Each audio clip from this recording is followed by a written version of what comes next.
Morning, everyone. Hope everyone's well after last night's 1-1 draw against Leeds United in a game many fans were hoping and were sure that we would win, but we didn't. And we're back left in the situation where there's less than a game between us and West Ham United. West Ham have to play Newcastle next week before we play Chelsea. It's just one of... I don't really know what to say after last night, to be honest with you. Mark, how are you this morning, mate? And how are you feeling this morning? All is good, mate. All is good. But I'm peed off. Yeah. To be honest. Yeah.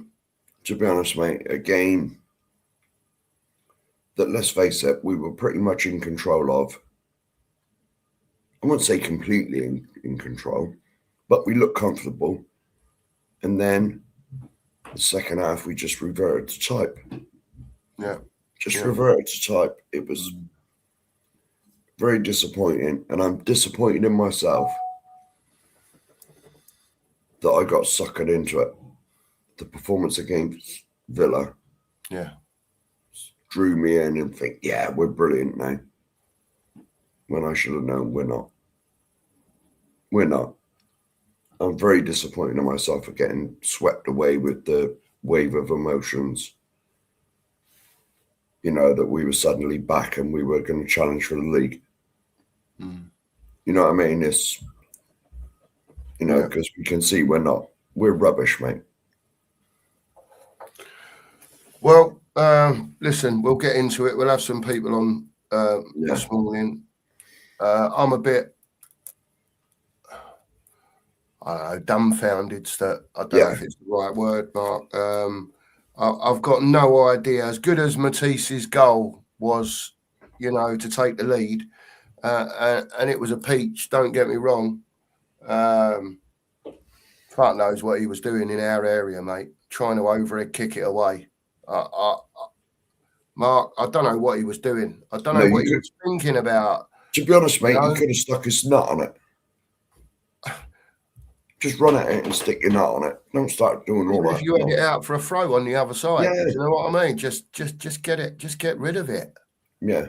And, you know, people saying, well, he never touched him. When I see the geezer's head afterwards, right, and he's got a big old bruise on his head like that, where his toe, as it caught him flush on the head.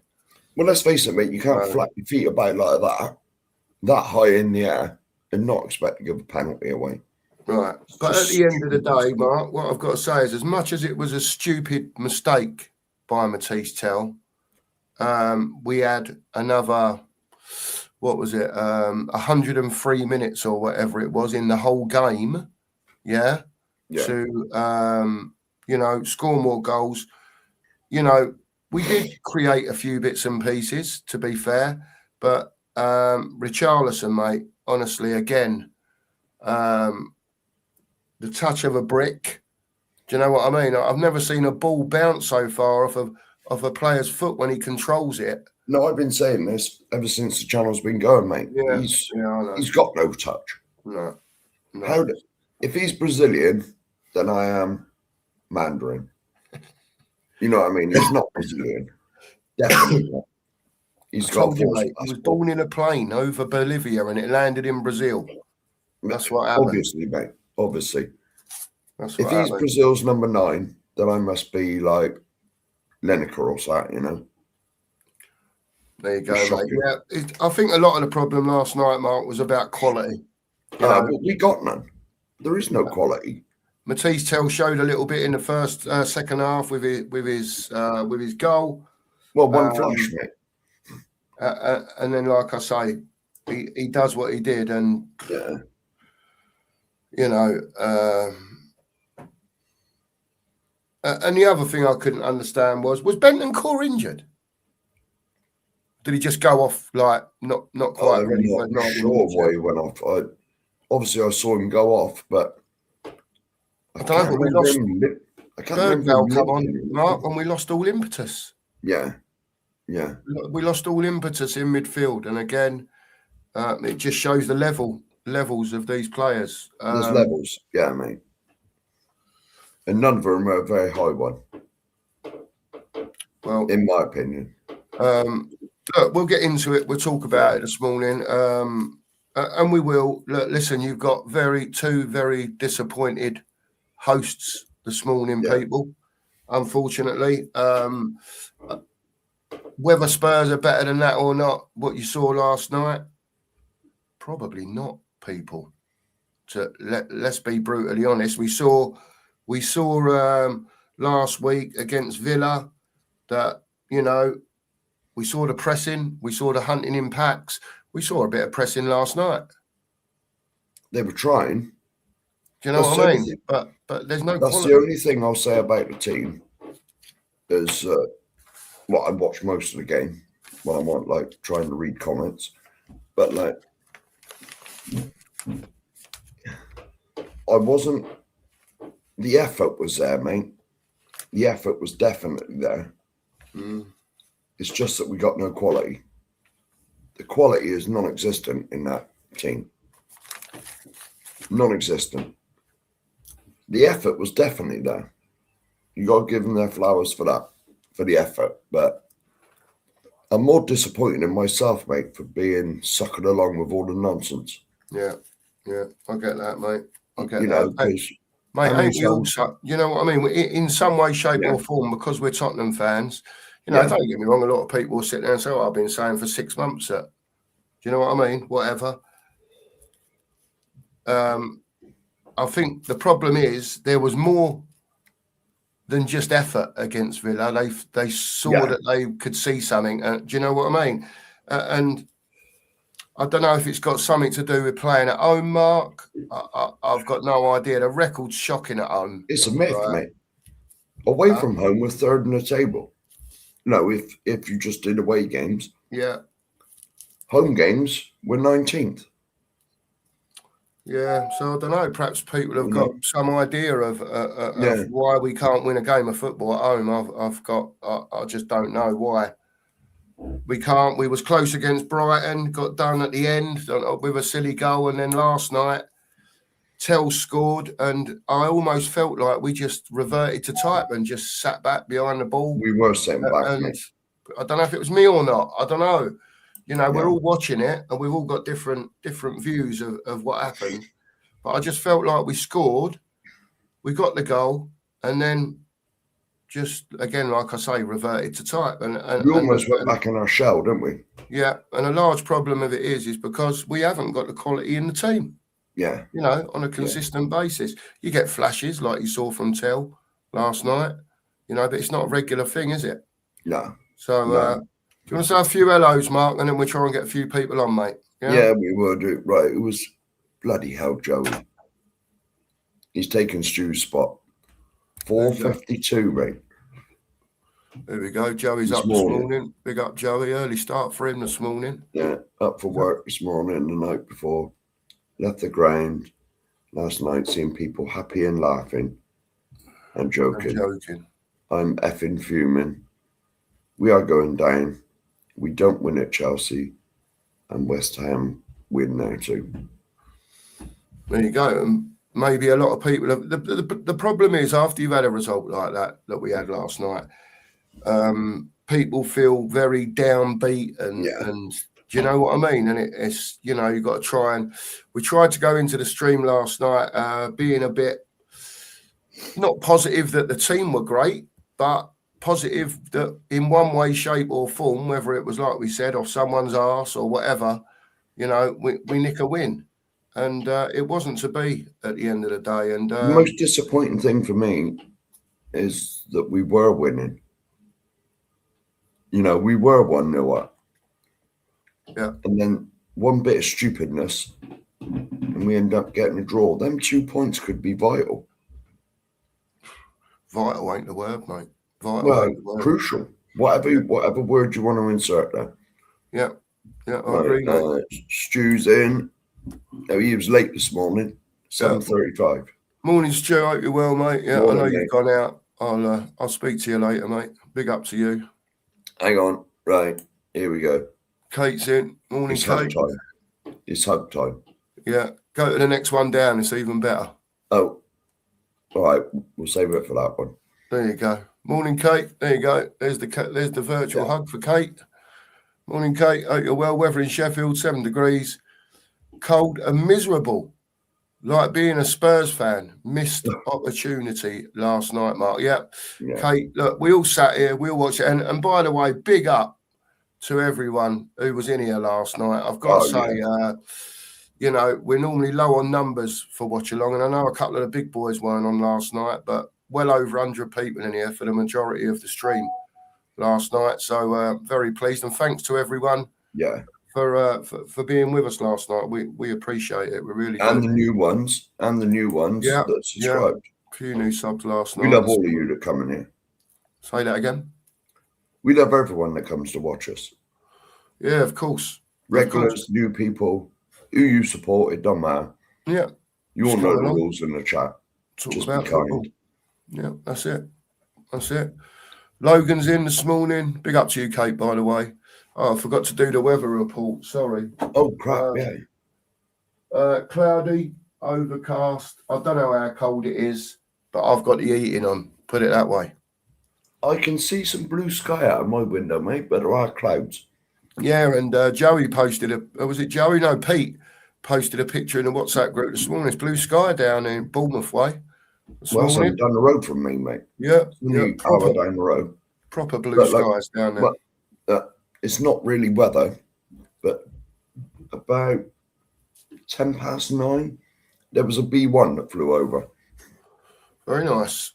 One of them bomber things that's been knocking B1 about. Bomber. Yeah. Yeah. One of them things that's been knocking. Well, they come over my way quite a lot. Because Fairford, for a plane, Fairford's up the road. Yeah. Fairford's like Gloucestershire, and it's not too far away. Yeah, it's not too far. No. Well, not for a plane anyway. No. For me, it's about an hour and a half. Mm-hmm. Yeah. 2 hours. Well, hour and a half in the car. Yeah, fair but play. For a plane, it's like 10 minutes. Yeah. Big up to you, Logan. Morning to you, Logan. Mate. Jimmy's in. Big up in a chat from a cloudy and windy Lake District. He then says, could that Jimmy's looking at it from the other point of view? Yes. Could that be the point that saves us? Because a lot of people are looking at it that West Ham won't beat Newcastle and won't win their last game of the season. But again, like I said last night, stranger things have happened than West Ham beating one of those two teams. And, you know, we've got Chelsea away who are not playing well at the moment, but you know they're going to lift their form. They always turn up against us, mate. And then Everton at home, which is going to be, it's going to be an hard game because Moisey's going to be, you know, if they're anywhere near still trying to get a European place, you know he's going to set up correctly because that's what he does. Yeah. Do you know what I mean? And they're going to make it so difficult for us and they'll just try and nick one on the break. And we all know, Chelsea could field their under-15 team and they'd still be up for it. It doesn't matter what side Chelsea field on that day. No, everyone at Chelsea knows that the first thing you do is hate Tottenham. Yeah. We all know it. I've been to many Tottenham and Chelsea games. Yeah. And they hate us. And I don't like them either. Yeah. I apologise to everyone if I sound a bit deflated this morning. I still ain't got my head round it, to be honest with you. I was up till, I don't know, best part till 3 o'clock this morning. Like me going around in circles. And then I got up about 6 o'clock and I still can't. It hasn't processed yet, Mark. Do you know what I mean? It really hasn't processed yet. And I know we've still got time. But is it like we do a stream and then it says processing? Yes. I think we're in round. You know, when we finish a stream and it's processing. Yeah, still processing, it's still whirring round. Unfortunately. The circle's still going round. Yeah. Big up to Wembers, YouTube member. Hope you're well this morning, mate. He says, morning, everyone. I have 2 former work buddies who are Toon season ticket holders. They say they will want to do well on what is their final home game Sunday, but also that West Ham play well there. Well, that's the only bonus that Spurs have got, is that it's Newcastle's last home game of the season. and let's just hope that they turn up and do what they've got to do against West Ham. That's all I can say. Because again, we're sitting here, and hoping that West Ham get beat next week to give us a squeak. Do you know what I mean? It's should be about us at the end of the day, and we're just showing at the moment that it's just not good enough. Yeah. Logan says the amount of chances Richie had last night, he didn't finish any of them. But he's not Brazilian. I'm convinced of it now.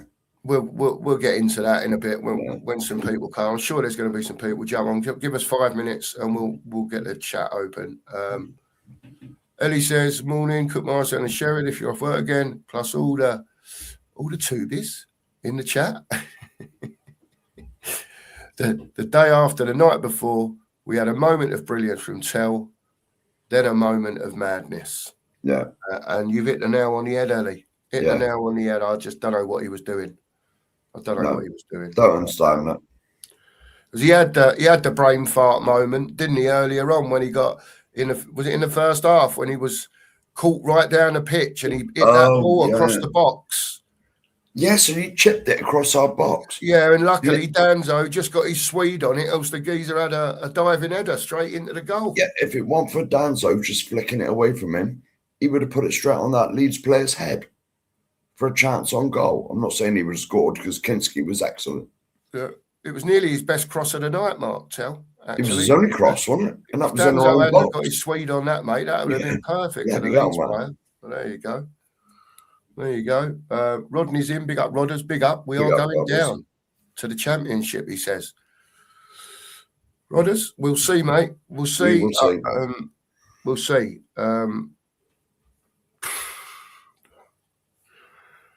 CM's in. Morning all. I think we get 1 point at best from the last 2 games. Have to hope that matches West Ham at least. I don't think it will. Everyone's very downbeat this morning. To be honest, if we get a point, that means West Ham need 4. To be honest, that means they've got to get a win and a draw. Yeah. Because if they lose at St James's Park, then it's virtually done because goal difference is massively in our favour. Oh, that's a big game now for West Ham at the weekend. It's a massive game, and they'll know it. And you've seen the fight that they got in their team. Yeah. Look, who was it they beat 4-0? Burnley? Possibly, yeah. I sat and watched the whole of that game. It was a few weeks ago. I sat and watched all of it, and I thought it's the complete opposite of what I watch when I play us. The fight, the togetherness, the passion. Well, I had Talk Sport on for a little bit, so I don't normally listen to it, to be honest with you, very often anyway. And I whacked it on this morning, and that Gabby Agbonlahore's on there, the old Aston Villa striker. Yeah. He reckons we're gone. Oh. He reckons we're gone. He reckons West Ham, exactly what you just said. He said he thinks West Ham have got more fight in them. He said he thought Spurs were very disappointing last night. And I don't know what the people in the chat think. They'll get back to us. But, we saw Gallagher last week, how he played against Villa and the pressing he was doing. And all the second balls we were winning last week, it weren't happening against Leeds. And, Agbonlahore this morning basically said Gallagher was useless last night. Pretty much. Didn't use those words, but very disappointed with him, I think was the words he actually used. And I wouldn't single him out. I was disappointed with them all. I don't think when the goalkeeper gets man of the match at the end of the game from a Tottenham perspective, then you know how bad the rest were. Yeah. Not one player stood out for me. Madison did when he come on. He done a little bit when he come on, but he was only on for 10, 15 minutes. But you could see he was demanding the ball constantly. He was trying to make things happen. You could tell that's the one bit of quality I'd say we've been missing. Yeah, I get that.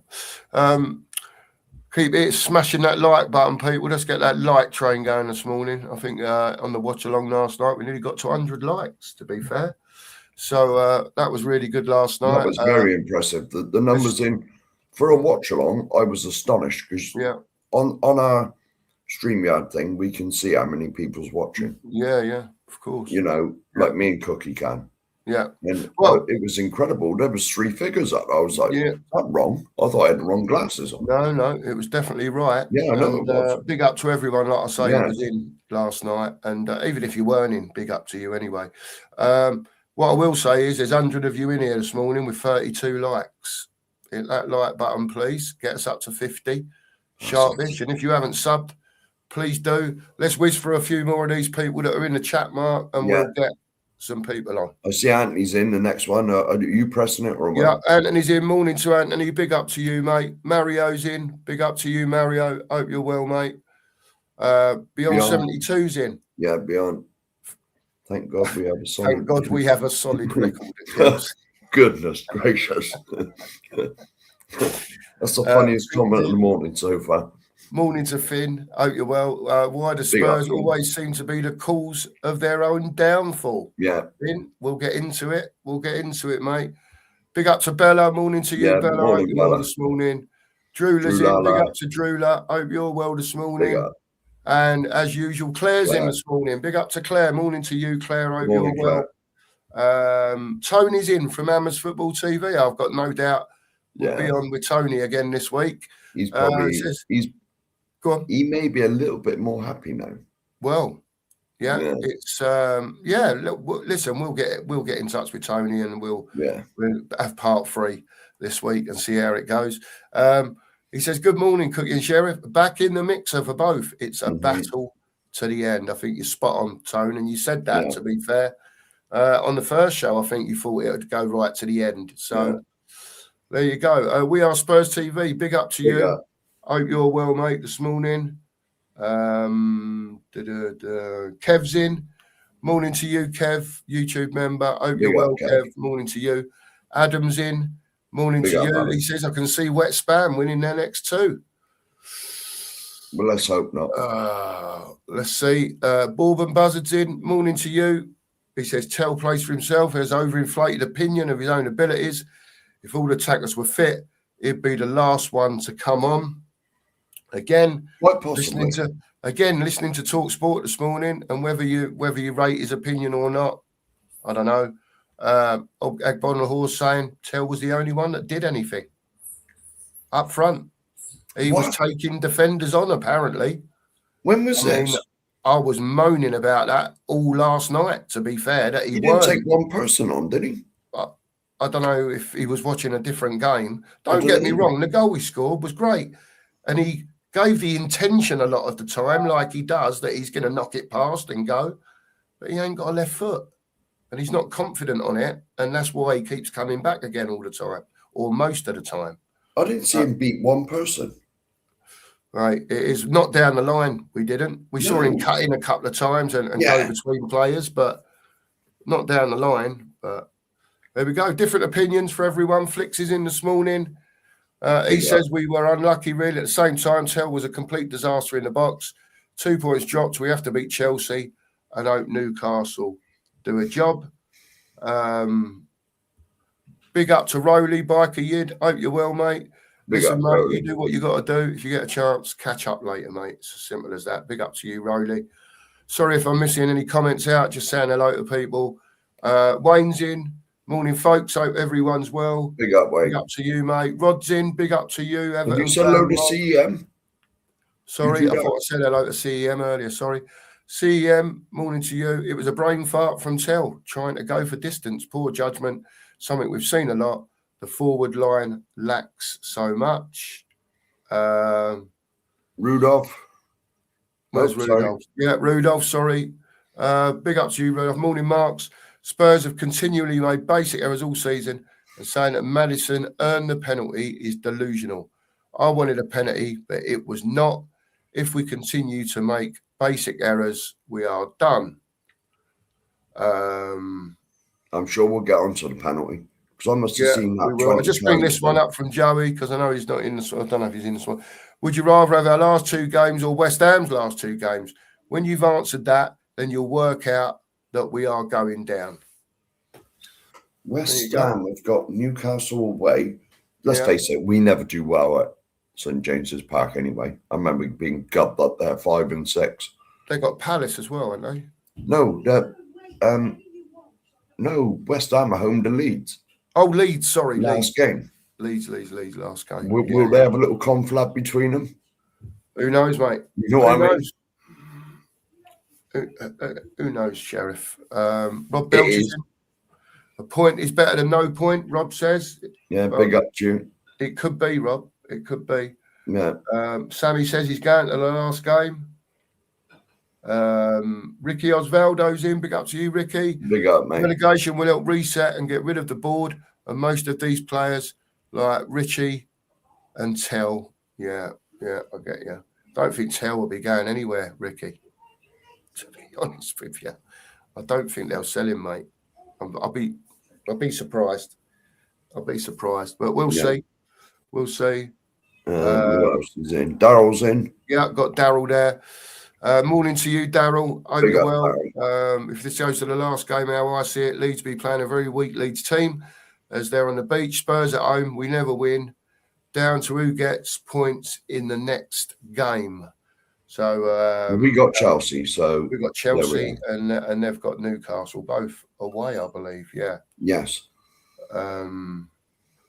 Great question from Rudolph here. We had a little bit of this conversation last night, or I did with Stu after the watch along. How do players reach the Premier League without being able to execute basic football skills? You've been saying that for a long time. There is little point talking about quality in a relegation battle. The key thing is basic errors. Players need focus. Big up to you, Rudolph. Yeah. Marianne's in. Morning to you, Marianne, this morning. Hope you're well. Original YouTube member. Of course, she is. Certainly, most certainly is. Mike Pepper's in. Don't know the players or manager. Blame me, Nick, for wrecking this club. Quite right. We do, Mike. We do. We do regularly. Yeah. Dino's in. Big up to you, Dino. This season is bloody exhausting, he says. Good morning to you, mate. Good morning to you. Ellie says she feels for you. She feels for you, Sheriff. Yeah. Andy Lester's in. Big up to you, Andy. Morning to you. Hope you're YouTube well. Member. Yeah, I'll let you shout them out, mate. Spurs Glory's in. We haven't got a penalty for the whole season. That data says a lot about our strikers' quality. Bring Kane back to Spurs. I'd love it, but he's not coming back, is he? No, I don't think so. Big Benji. Benji's in. Big up to you, Benji. Big up, lads. How are we feeling this morning? Deflated? Pissed off? Yeah, cheesed off, mate. Yeah. Many other words, Benji, at the moment. Yes. Like I say, I haven't really processed it properly yet. And I'm still downloading. To be fair. Yeah, I'm still downloading, mate, as they say. Morning says, good morning. All love to you all. There you go. Yeah. Big up to Ellie. All boxed up, Leeds fan. Sorry, fellas, mate. You don't have to be sorry. No, you don't have to be sorry. What are you being sorry for, mate? You know, you wanted your team to win as much as we wanted our team to win. You done your job at the end of the day. You turned up, done your bit. Probably weren't your best Leeds performance, but, you know, your current form's decent in the Premier League, and it was up to Spurs to go and win the game all boxed up. And unfortunately, the quality isn't there, you know, to take the opportunities that we had last night. To be honest, I didn't think Leeds never had one of their best games ever, but they did what they had to do. Yeah. They were solid and compact, especially the first half when we had a lot of the ball. Yeah. We didn't even look like scoring. You know, that's because we got crap up front, to be honest. But we didn't even... Leeds did what they had to do. They sat tight, compact. And then when they got a chance... Well, to be honest, if it weren't for Kinski, you would have bloody won that game. What a save! Another blinding save from Kinski. Well, 2 saves last night. 2 very good saves. One in the first half, one in the second half. The left-handed save that looked like it was going inside the post, and he got down there. It was behind him. It was behind him when he grabbed it. Yeah. And the save, the save in the second half. Right at the end, mate. From Longstaff. Just got the deflection on it to hit the bar. It was more luck and judgment to hit part of it, but you drive your hand in the right place. Yeah, I agree with that. But there you go.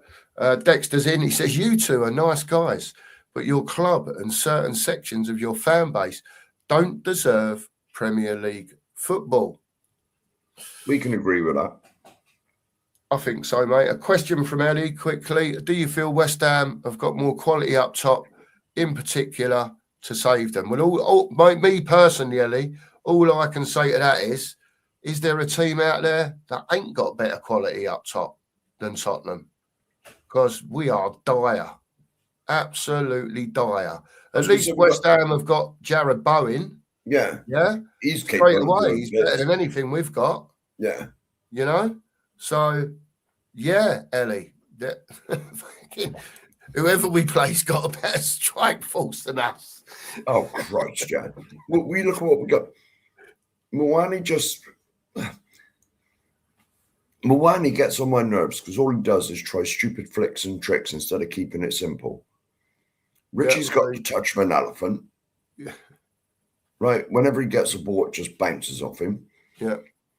And let's face it, someone said earlier on in the chat, if all the squad was fit, Tal wouldn't be starting. No, I wouldn't have thought. I believe that other lad would be over there. He's been injured a lot of the time. He looked promising, quite young. My mind's gone blank, Mark. I'm trying to think. Yeah, so's mine. My mind's we ain't got a left winger. Simmons. Yeah, there was what? No. Who's the young lad? I think he's Israeli. Or did we sell him? I don't know. Oh, Solomon. Man of Solomon. Solomon. Yeah. Right. I ain't seen him. He looks sensible, but he's just been injured the whole season. So let's face it, if we had the whole team fit, he wouldn't be starting anyway. Yeah. We haven't got a strike force. Yeah. And you got to remember, 5-6 years ago, we had Kane and Son. Yeah. I know, mate. We ain't got them anymore, mate. We ain't got them anymore. 50 GA at least. Yeah. At least for a season. Just bring this up. Flick says he'll be going live again this afternoon. If anyone wants to join him, so get over to Hotspur Flicks this afternoon. Make sure you give him a sub and watch the stream. Jason's in. Big up, gents. Oh, big up, Jason.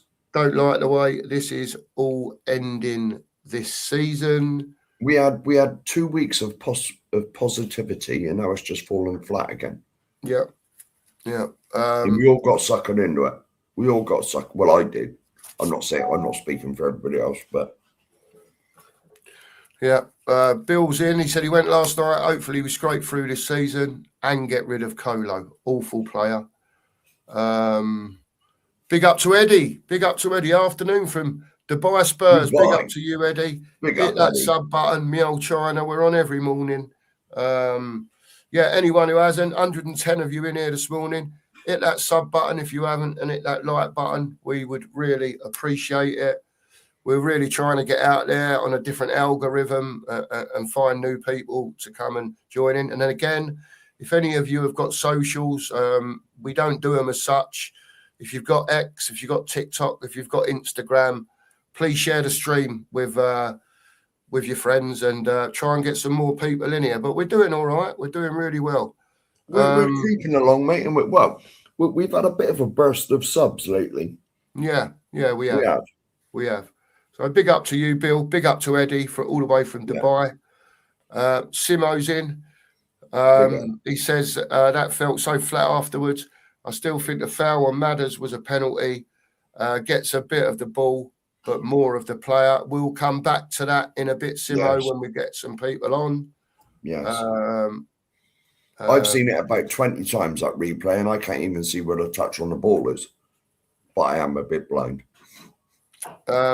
Collins in this morning. Keep the faith. Spurs had to put effort in the last 2 matches. They certainly do. The players have to realise the gravity of these games. Quite right.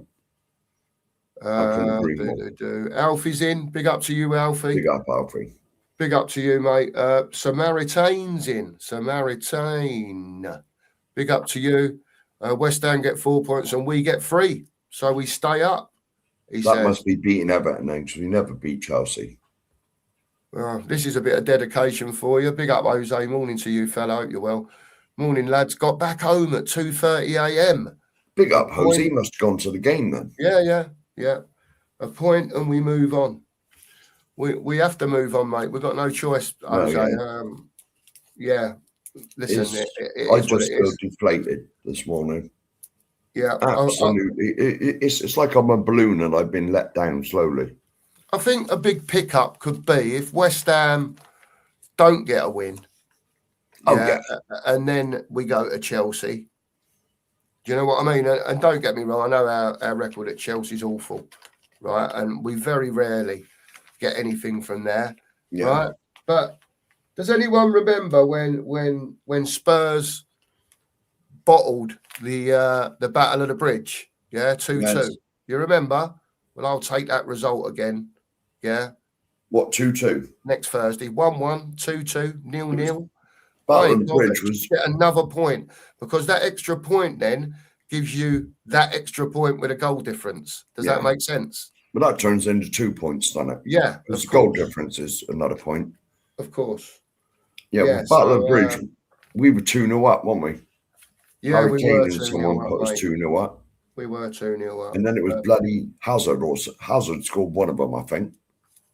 Yeah. Anyway, we've got to go there and probably, try and nick a point or get something from out of that game now, because our own form. So they've been probably worse than us.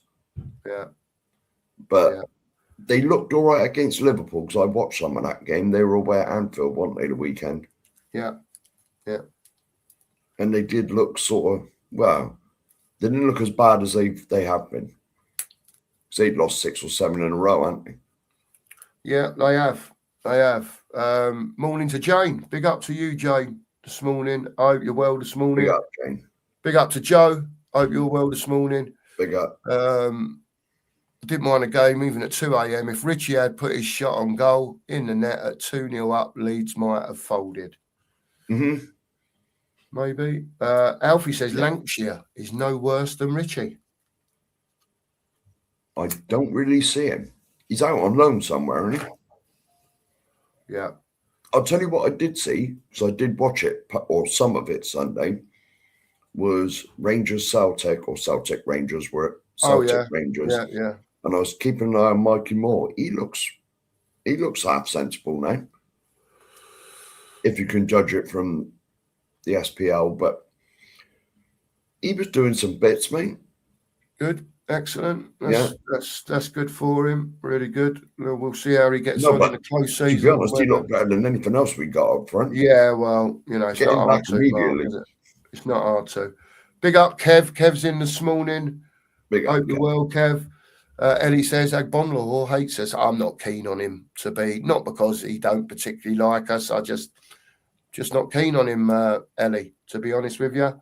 I don't really watch TalkSport. I just had it on this morning because Nige weren't on, and I was up and awake, and I just listening to see what people had to say, really. Oh, I'm being told off a bit further that. Well, I'm not being told off, but I'm being corrected. There you go. There's nothing wrong with being corrected, mate. We can't be right all the time. You know what I mean? Well, I am most of the time. There you go, most of the time. No, I'm not. Joey says, be careful. Mawani is available for 35 million. Stay up, and that's Enix's wet dream signing. Solomon is at Fiorentina at the moment. Big up, Bourbon Buzzard. Is that loan or he was sold? No, he went out on loan again, didn't he? Off the underneath, Solomon is on loan at Fiorentina. Yeah. Oh, he's on loan. That's good. So we can still bring him back then. There you go. Who else is in? Let's see if anyone else is in. Thanks, Tony. Yeah, we're getting there, mate. We just keep on going. Morning to F-Sank. Hope you're well this morning, F-Sank. Big up, F-Sank. Big up to you. Pete's in this morning. Big up to you, Pete. Hope you're well. Pete. Mark Robinson. Big up to you, Mark. That was totally deflating. They were there for the taking. Member of the Mark Army. Absolutely. Mark Robinson, another member of the Mark Army. There you go. There's loads of Marks on YouTube now. Right, and I'm at the bottom. So what I'm going to do is I'm going to give it some of that, give it some of that, give it some of that. Look, some of that. Look. And there you go. The link's in the bottom of the chat. Look. It's nothing to do with me. I'm not needed anymore on it. There you go. Yes, he is. Don't take no notice of him. You know what I mean? Don't take no notice of him. F-Sank says, that VAR last night was itching to give something against us. Same fella that got upset we scored at City a few years back. There you go. Interesting. Andrew's in. Morning to Andrew. Hope you're well, mate. Big up to Big you. up, Andrew. Oh, wow. What's going Where's on City here? though? Fuck if I know, mate. I'm the new co-host, all right? No, you're not, mate. There's only one partnership. You've seen the areas. He's back here somewhere now. I don't know what he's done to himself. Cooking areas. No, it was StreamYard, mate. It weren't me. I never touched anything. Guys, do you know my middle name is actually Mark? Oh, there you go. Here we go. It's all coming out. He's now. trying to get, he's claiming membership to the Mark Army. You get him by proxy, Steve. Why proxy? There you go. Well, lads, look, I'm not going to ask you questions about you watched it. You know, give us Anthony first. Give us your thoughts on the game last night. What you expected, what you saw. Flashes of brilliance from Matisse Tell for the goal, and then the stupid overhead kick to give the penalty away. There's a lot more as well, Anthony, but give us your thoughts, mate. I agree with Sheriff. I've been saying since January we're going down, and then I saw signs against Villa, and I got sucked back in again, thinking we might get out of this. There's a bit more fight. But last night, I said it on my show. I said, even a couple of like guy on there saying that we created chances and stuff, which we did. But how many times did we actually test the keeper? What did their keeper actually have to do? Can I actually say, when were these chances we created? Yeah, they were like all over the bar and all that stuff. They were like all half chances in my eyes. What? I didn't see us create one clear-cut chance. Palhinha had the chance where he hit it over the bar when he was in the box, weren't he? And Richarlison had a couple of like snapshots and stuff, but they weren't nothing major. And if it weren't for Kingsley, we'd have lost the game. Yeah, exactly. I feel really deflated today. Now I'm flip-flopping because this week I'm thinking we're going to go down because I don't see us beating Chelsea, and I think this will if we won, this might have affected West Ham psychologically. But now West Ham have a chance. They might go to Newcastle thinking, we have a chance here and get a result. Yeah, fair play, mate. Pete thinks it all comes down to Sunday if West Ham win. I think you are in the deepest shit. There you go. We'll come to Steve next. He's just beat Ellie in. We've been in it all season. Yeah.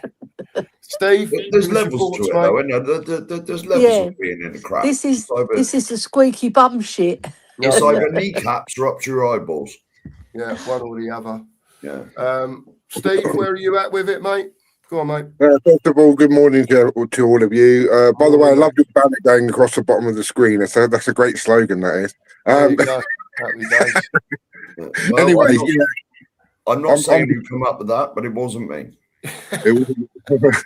I'm deflated this morning, guys. Like I said last night, really, really deflated. Woke up this morning and I was just like, wow. This is now the final countdown, isn't it? The only thing I can think that might go if Newcastle beat West Ham, and we're all hoping they do, we go to Chelsea. Is there a lot of pressure on us? Nobody's expecting us to go there and get anything. So, because we were expected to win last night, weren't we? By everybody. Everybody was saying, "Oh, you've got to win. Spurs have got to win that game to go 4 points clear." Nobody's expecting us.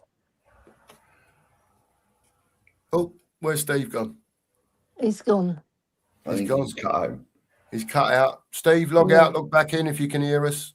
Yeah. Isn't it? So, oh no. I don't know. He's gone. I think he's still there.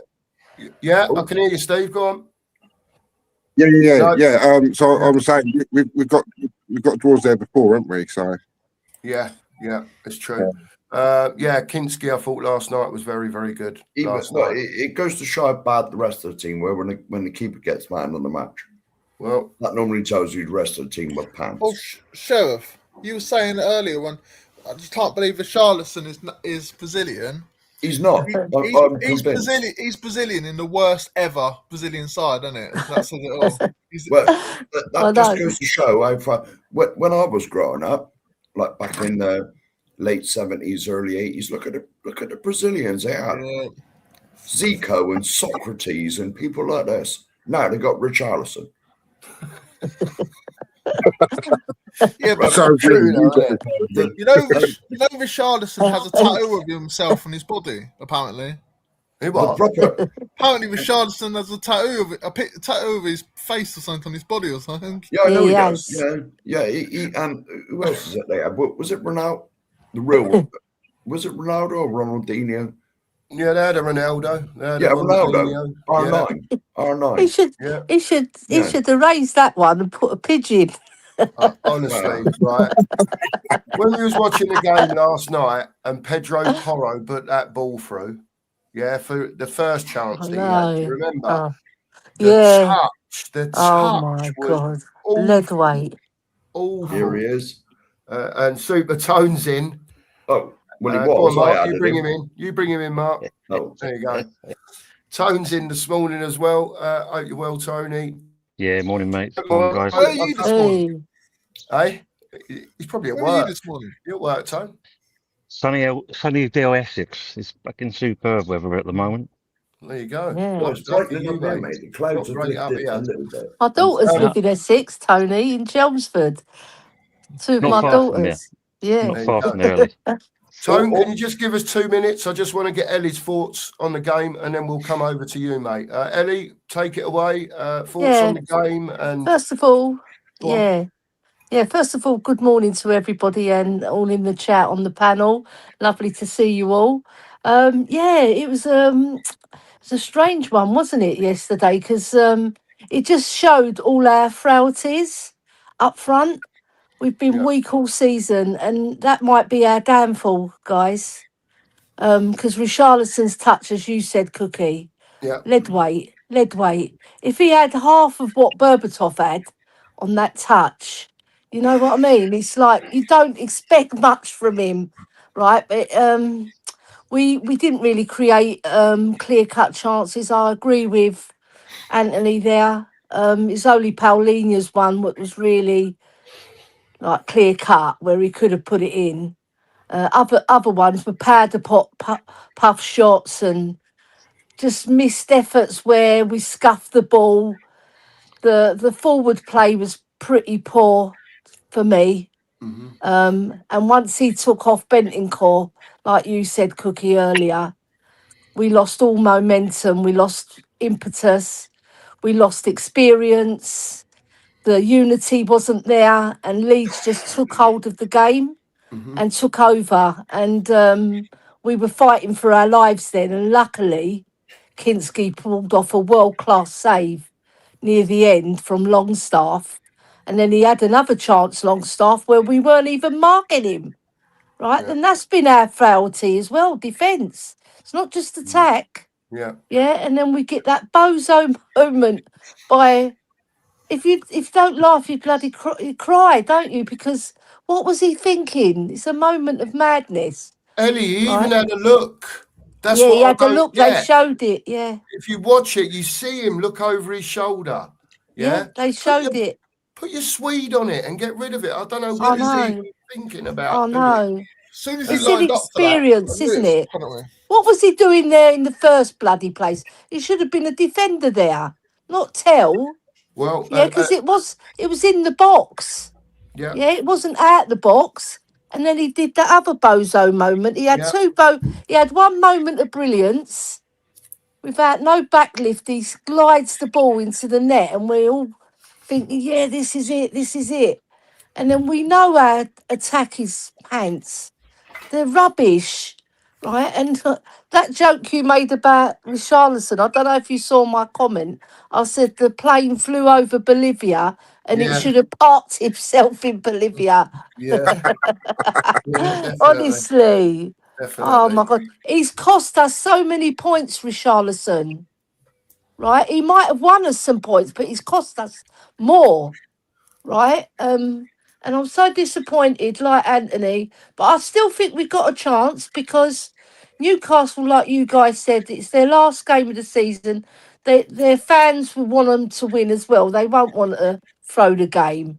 But Leeds, I've been watching everybody in WhatsApp groups saying they won't do us any favours because we relegated them. Yeah. Leeds Yeah. fans, a No, lot of but Leeds we fans didn't, saying they though. hope they lose. We to didn't West Ham. relegate Leeds, though. No, they're Leeds already we were down. already Yeah, down I with- don't know if they were already relegated when it was No. the Bell Well, they season. I weren't. can't remember. They, But African either weren't. Championship, way, well, they weren't either way, like, relegated. That they yeah. weren't relegated, but we did send them down. But they were down a long time because they were just rubbish.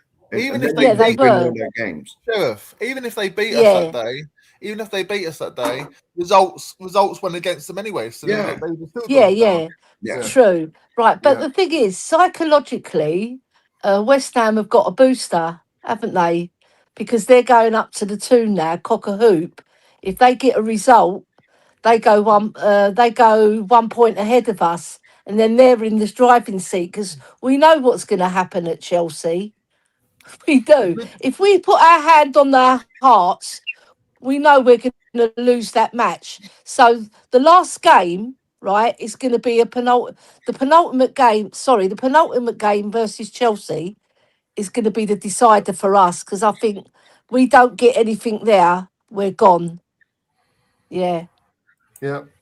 Fair Good job play, Ellie. good job. There'll be no atmosphere from the West Ham fans. That's the only bonus because they'll be all the way up in the gods. Well, yeah. You are about out the way at Newcastle, aren't you? Just a bit. You're about Yeah. 700 foot in the air. Yeah. Yeah. It's We all true. carry megaphones, Anthony, so you got no worries there, mate. There you Yeah. go. Let's bring Tony in. Tony, after the result last night, obviously gives you a bit more renewed hope. I take it from your side. You know what I mean, mate? I mean, I'm not like, I know I've seen a lot of the West Ham channels going to meltdown and, you know, it's all done now and everything else and that. But as you know, you go till the end of the season because anything can happen. You know, I mean, look, you've had results go against you. We've had decisions go against us. You've had decisions go against you. And when you're down the bottom, it definitely is that case. I mean, like, you know, I mean, I'm not going to go into the VAR decision what we had on Sunday because, like, you know, that just opens up another can of worms. You know, Yeah. it seems that they all at that point had rose tinted spectacles and only looking at one thing rather than what happened beforehand. I don't analyse that part. So, you know, that's where it stems from there. And then look at your one yesterday. Yeah, I mean, first of all, you think yourself, you're getting something out of this. And then when you look at it for another replay, you think yourself, he's just got the slightest touch on that ball. And that's probably going to just work in his favour. And unfortunately, it did. But I was really impressed with you guys, how you started off. And I thought to myself, you know what, they're going to get something out of this game. They look, you know, the energy was there, the fight was there. You know, you was pressing forward. And it's like, where's this come from? This is, you know, this should have been from the off. And this is why, if you look at it, both our teams are down where we are because of that reason alone. And we can't deny that sort of thing. That's the facts of it. Yeah. I mean, you're saying about the Gallagher situation. I mean, like, you know, and I suppose this is the problem you're going to get with him. I mean, there was talks at I'm going back a couple of seasons that we was looking at him.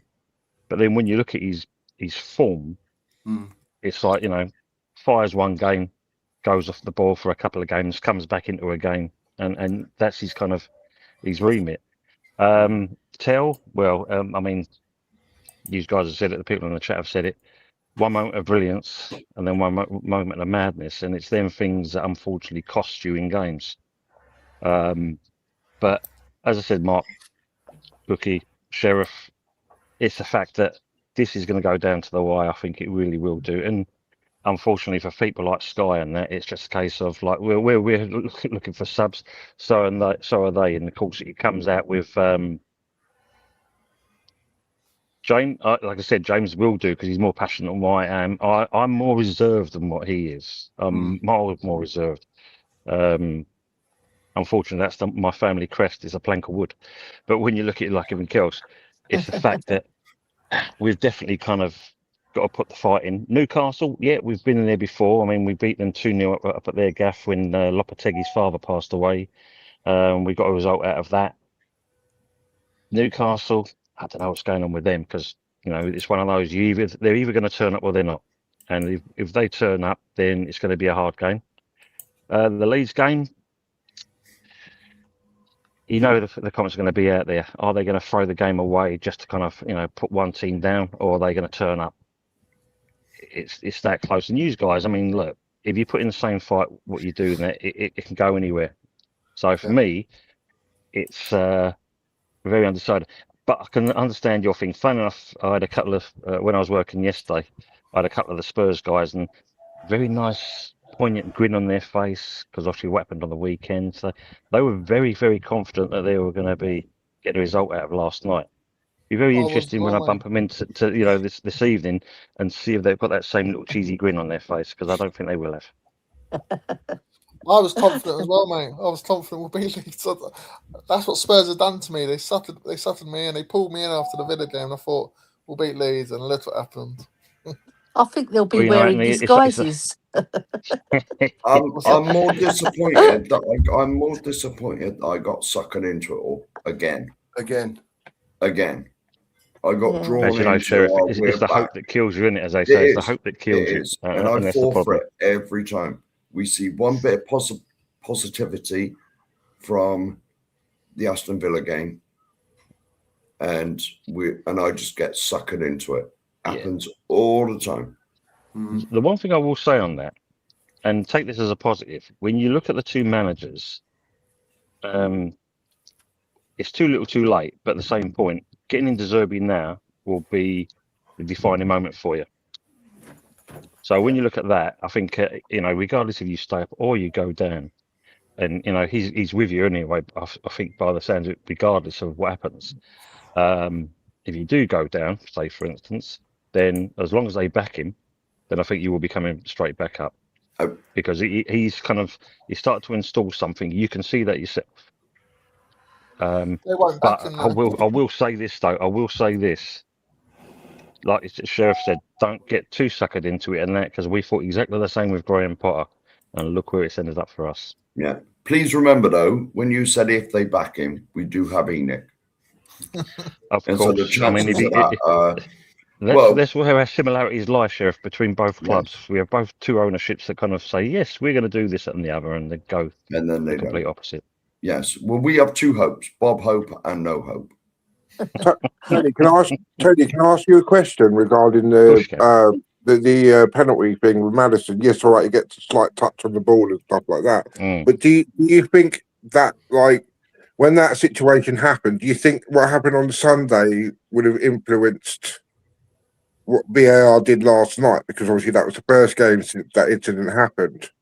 Yeah. And obviously it's a massive moment. It's a massive moment in the game. It's 100 plus minutes when that happens, right? Do you think VAR would have had any doubt in their mind about it from what happened on Sunday, with all the kickoff that happened from obviously Sunday and that? Yeah, it's one of those. Are they going to try and justify themselves because of what happened on Sunday? Yeah, that's a good point. I mean, possibly it could have been that, because initially you think to yourself, he's caught him.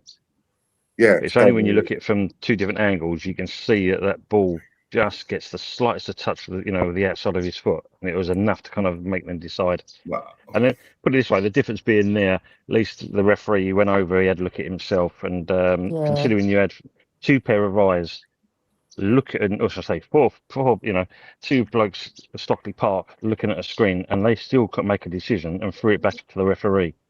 And it seems to be this is your problem with all the decisions over this season. If they can't see anything, and you think to yourself, you're supposed to have all the screens, all the technology, you're there with it in front of you, and you cannot make that decision. Easy cop out, give it back to the ref. Yeah, because you can wash your hands of it. With the Leeds penalty, right, though, like when it happened in real time, the referee was right there, right? So he would have seen what would have happened, right? And he didn't give it. Yep. He doesn't give it, right? Well, he's the Leeds penalty was a definite one. The Leeds penalty was a definite one. So the referee's not giving it on field, right? And then it takes them 5 minutes to go, actually, we need to look at this again. And then the referee sent over to the monitor, but the referee didn't give it in real time. So the thing that disappointed me is that the Maddison one wasn't even looked at. Didn't even look at it. They said it went to VAR and cleared, but they never showed no replays on the TV. There was no inquest into it. Anyway, let's bring Benji in. How are you, mate? Yeah, I'm very good, boys. How are we all? Everyone all right? Yeah, Yeah, all yeah. right, All Benji. deflated Long time and no fed up. see. I know it's been a while, isn't it? Mark and Mark, Yeah. can I just say real quick, the amount of effort and grind that you boys have put in over the last few months, outstanding. Yeah, You deserve everything you're getting. It's Thanks, him. mate. yeah, true. It's him. It ain't me, mate. I'm hardly here. It's both. Oh, of you come do on. as well, Both of us, Sheriff. mate. We're both here. It's both our You channel. do as like well. I keep telling you. It don't matter who's on the screen. You're doing your other shit as well at the same time. Well, I'm so in the background, and I set it all up, and that's it. There you go. So You do all the donkey work then, Sheriff. You should take all the plaudits. that's what I mean. I'm just sitting here Yeah. talking, Tone. You know what I mean? It's you know. That's enough, Cookie. You know, quietly. Everyone else carry on Right, talking. yeah, everyone else, crack on. Go on.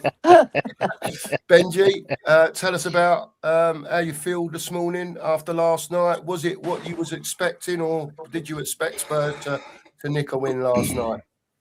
I'm going to be very honest. I mean, for me, last night was just a game of nerves, and we're not exactly historically known for holding our nerve. I know we kind of got the monkey off our back a little bit with that Europa League win, but regardless, it's sort of ingrained in the club. Let's be real. I'm going to be very honest, and I don't know if this will cheer anyone up. It probably won't, but I'm going to do my very, very best.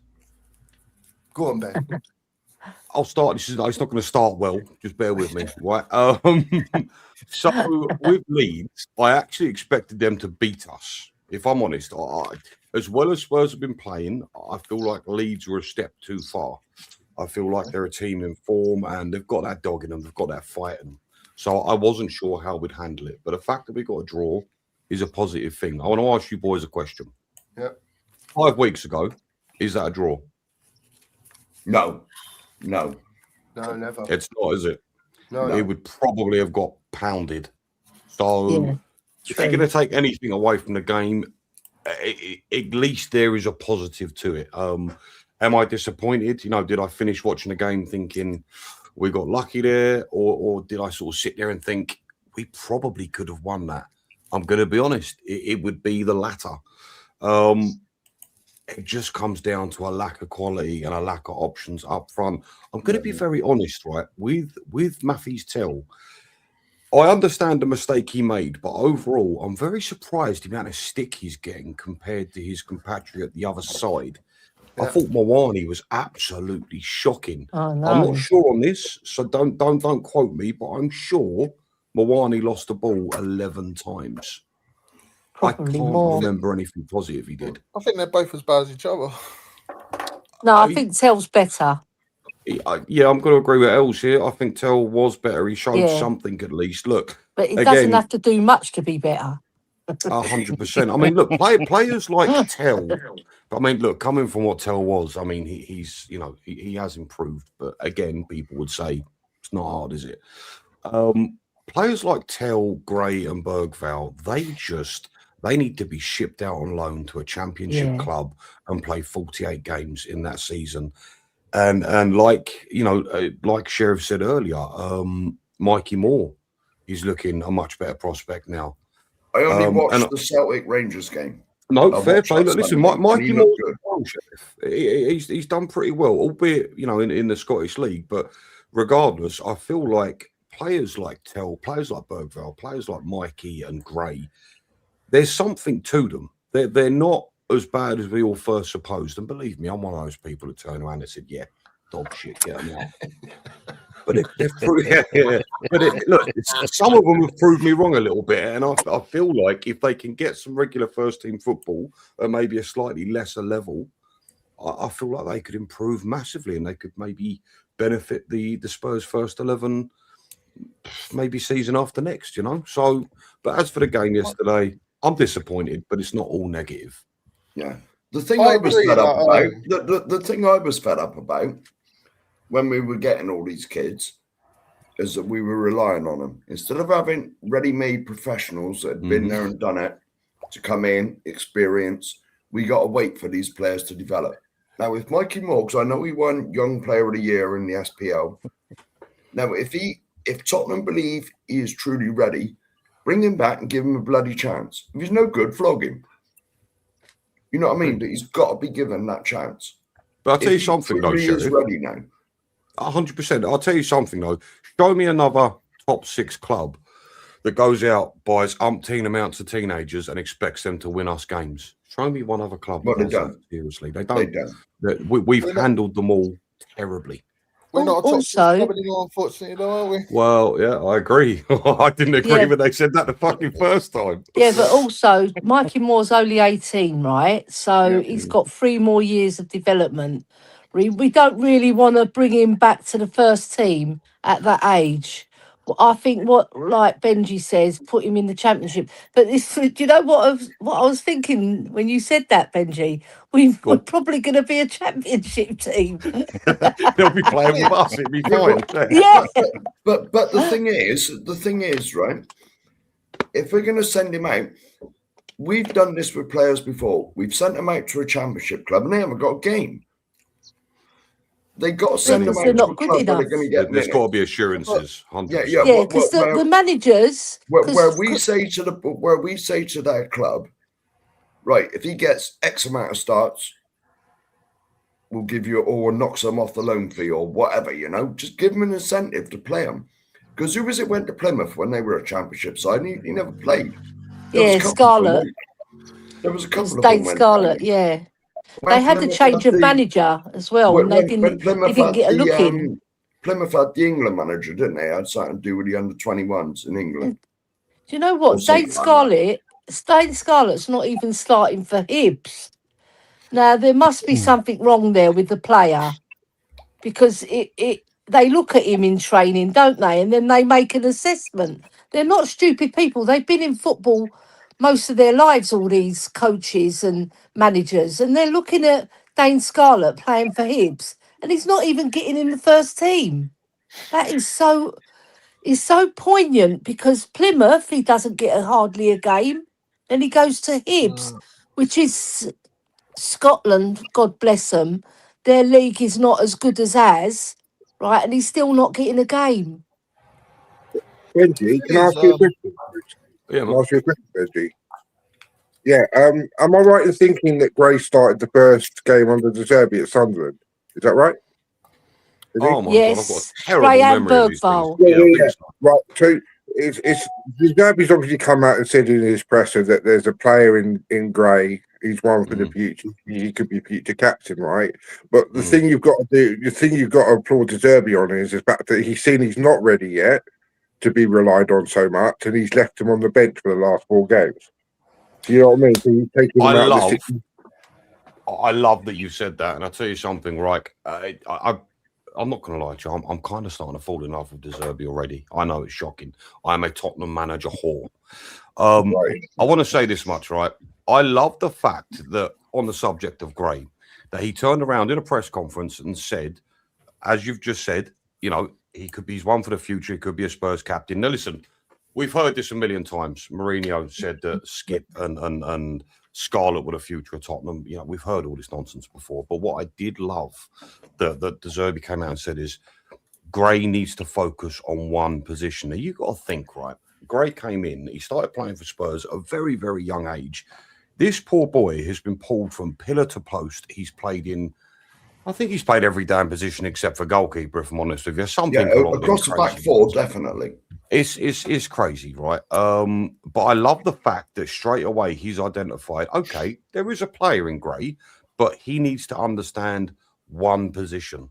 And I love that. It's a small detail, but it's things like that I can applaud, because I'm pretty sure the rest of us have sat there and thought, there is something with Gray, but he needs to focus up on one particular position to start advancing with his career. So the fact that, you know, De Zerbi's identified that, I absolutely love it. I absolutely love it. Yeah. So I'm over the moon. But do you know what, Benji? Just adding to that, right? When he played him against Sunderland, I think he wanted to have a look at him, but I think it was a risk too much, because if he'd played our stronger midfield, we might have got something out of that game. And then he played Bergvall as well to have a look at him. And I think that was a big mistake by De Zerbi, because it cost us and we lost 3 points. We lost all the points, didn't we? Ellie, sorry, can I say something? Going back to your point about the Plymouth and Starlet. It was Alfie Devine that was at Plymouth. Yeah. All right. So where was Scarlett? Was he at? He was at when he Portsmouth? I'm sure he he was was at at Portsmouth. Portsmouth. wasn't he? Portsmouth. That's yeah. it. It's Portsmouth. I just got the wrong P. Yeah, I he did only get a knew. look I in only there. knew that. I only knew that Plymouth, because Plymouth's where my youngest daughter and my grandson live. So I sort of keep an eye on Plymouth, and there's only 80 miles down the road from me. So I keep an eye on Plymouth. Wasn't the defender Phillips at Plymouth as well? Yeah, there was two of them there. That's right. Yeah. I think one of them got a few minutes or quite a bit of game time, but the other one didn't. Cookie, you said Phillips is doing well at Stoke now, didn't you? Yeah. I've watched him a couple of times. Yeah, he looks really good at Stoke. I'm not saying he's, we get him in if we stay up. I don't know how he'd cope with the Premier League, but from what I've seen of him at Stoke in the Championship, he looks like he's strengthened up, talking a lot more. Can hear him on the pitch, speaking to his back four and his midfielders, and I just think he's looked pretty decent when I've watched him. Anthony, to be fair, he looks all right. Yeah. Let's talk about the game a little bit. Listen, we created a few chances in the first half. Obviously, Richarlison early doors with that. I don't know if you can call it a touch, really. I don't know what it was that come off his foot and then just went 10 yards that way. I don't know. We had that. We had the Kinski save, the one down to his left-hand side. Great save on the line, basically. Like Mark said, it was a little bit behind him, and he's got down to make that save. That would have made a difference. Paulinia over the bar when it probably easier to score. It was a bit of a chop shot, if you know what I mean. He was dragged his way through defenders, and he was 7 or 8 yards out, and he's managed to put it over the bar. It's one of them.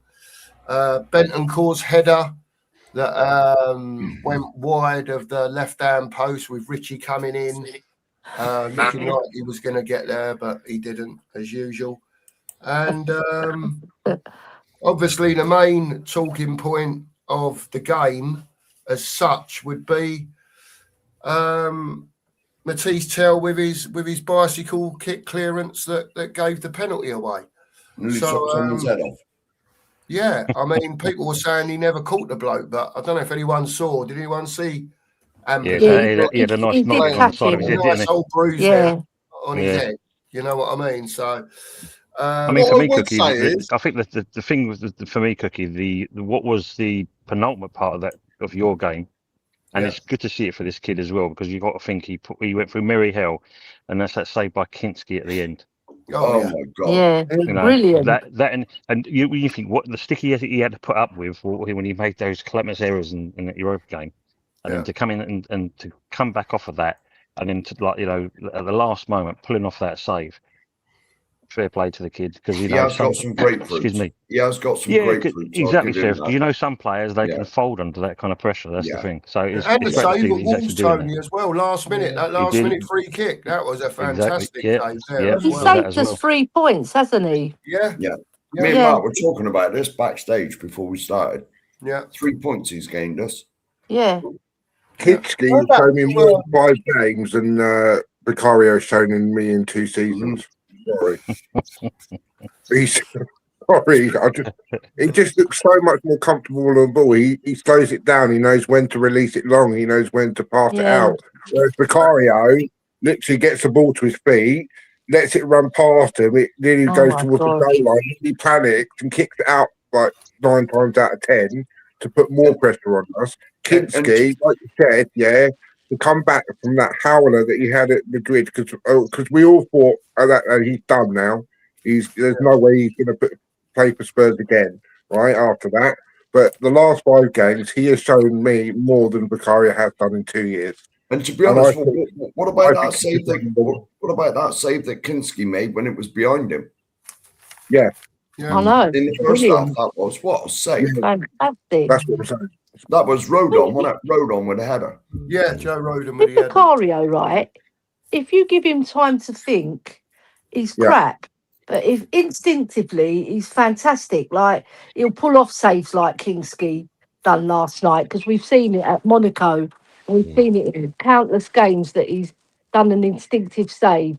But the thing with him, which lets him down, is the distribution. And he's so nervous when he's got 2 left feet. And when he gets the ball, I panic. I don't know about you guys, but it's just like it's like a hot cake to him. The ball. I also worry about corners with Vicario. Like with Kingsley in goal, I just don't have that same fear. But with Vicario, he's always getting knocked about in the penalty area, and that's a massive fear when their teams have corners against us. And he's got 3 inches on Vicario. I haven't been that close to him, Ali. You'd know yeah, I more about know. that. That's what I said. He's got 3 inches in I've never height. looked at him that much in detail, other Ellie. part is Shame on you. exactly. Not that I know. You know I know what he I analysed mean? the game, but bloody hell. Those shorts were really loose. I knew that I'd get I knew I'd get you boys' juices going when I said that. I think the service come in though and It doesn't take much. said, look, you know. Do you know what? I'm going to make you laugh again now, right? So my husband, he's a QPR fan, right? But he's watching the game. He wants Spurs to win for his wife, right? And then when that Madison incident happened, I said, I wish that bloke didn't have a 12-inch foot. And he laughed. He did laugh. Oh, dear me. Are we going back Because to inches, he's got Ellie, on size the- 12 feet. If he's got a size 8 foot, he's not getting to that ball. He's not getting the touch. Hold on, who's got a size 12 feet? That dementia. Has he? Whatever he's that big bully boy. He's a massive geezer, isn't he? He looks like a rugby player. Yeah, he came on second half late, didn't he? Yeah. Hasn't he got like brothers? He Yeah, made the difference to their team, that boy. Yeah. Ellie, isn't it funny though? We're moaning about that incident at the end where he gets his 12-inch foot on it, right? But in the first half, he's complaining when that 6 inches of foot was and his knee were offside for that Destiny and Dogie foul that they said could have been a penalty, but luckily it was offside. We weren't moaning then, were we? No. No, it's Question to you guys. When What did you inches feel? work when inches work in your favour, it's good. Eh, I'm not going to go back to what that conversation was last night then. Sorry about this, boys. I wouldn't know. yeah. I'm a married woman as well. Question to you guys. How did you feel when you saw 13 minutes come up of extra time? Very excited. Yeah, It woke I was us up, didn't happy. it? Every minute we needed. Tony, Yeah. how did you feel when you saw that? I thought, Encourage. what the F? Where's 13 minutes come from? Because I don't remember anyone being injured for that period of time. Hold on, you're a Hammers fan. Yeah, I know. I mean, indeed. Get him off the stream. We've been having an engaging Benji, me and you've just been having an engaging conversation. It's been Tony. good to this point. I'm joking. Tony, I was hoping it's all good, Cookie mate. and Sherry went, but I think the reason there ain't there, Benji. It might be. Tony, you're West Ham lot. now you're welcome here, Tony. Yeah. Thanks, Ellie. Tony, your West Ham lot were probably thinking, typical, it's probably until Tottenham score, your West Ham lot were probably thinking. Yeah, we'll play the golden goal. As soon as the game finished, the amount of West Ham channels said, like, the faith is, you've given us hope and faith again. Like I said to you, and I've said it on this show and I said it on my show. It doesn't end until the end of the season for me.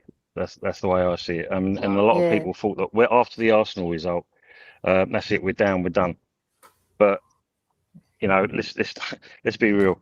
If you look at both sides, as I said to Sheriff earlier, it's the hope that kills you. Because at the end of the day, it gave you all a lot of belief. And this is the one thing we've said: we play first. The onus is on us.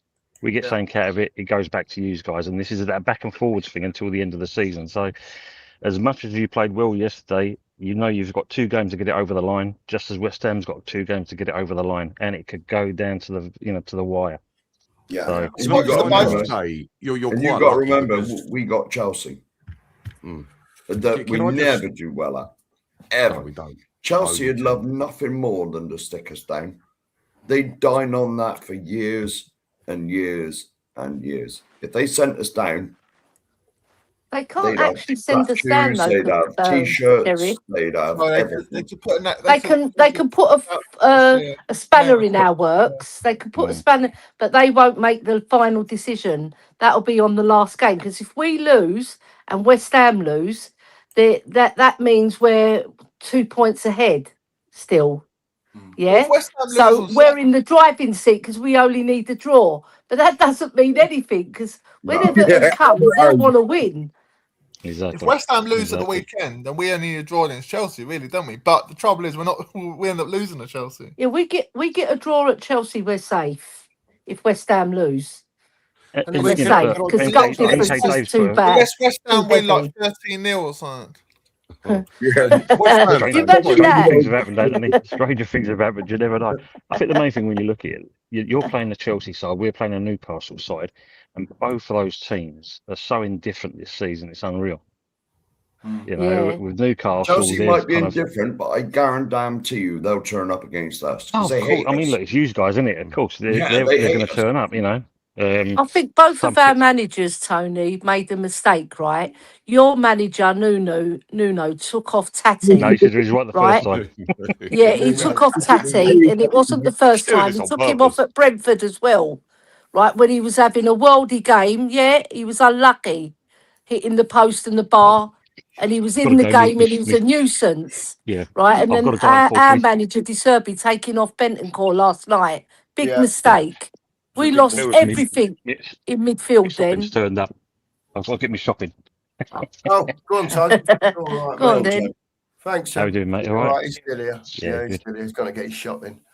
Let me turn the microphone off if I can for a moment. There you go. Don't want to be kind of saying what I've got from your lunch. All right, Tony, it's the championship knocking on your door for you, mate. Yeah.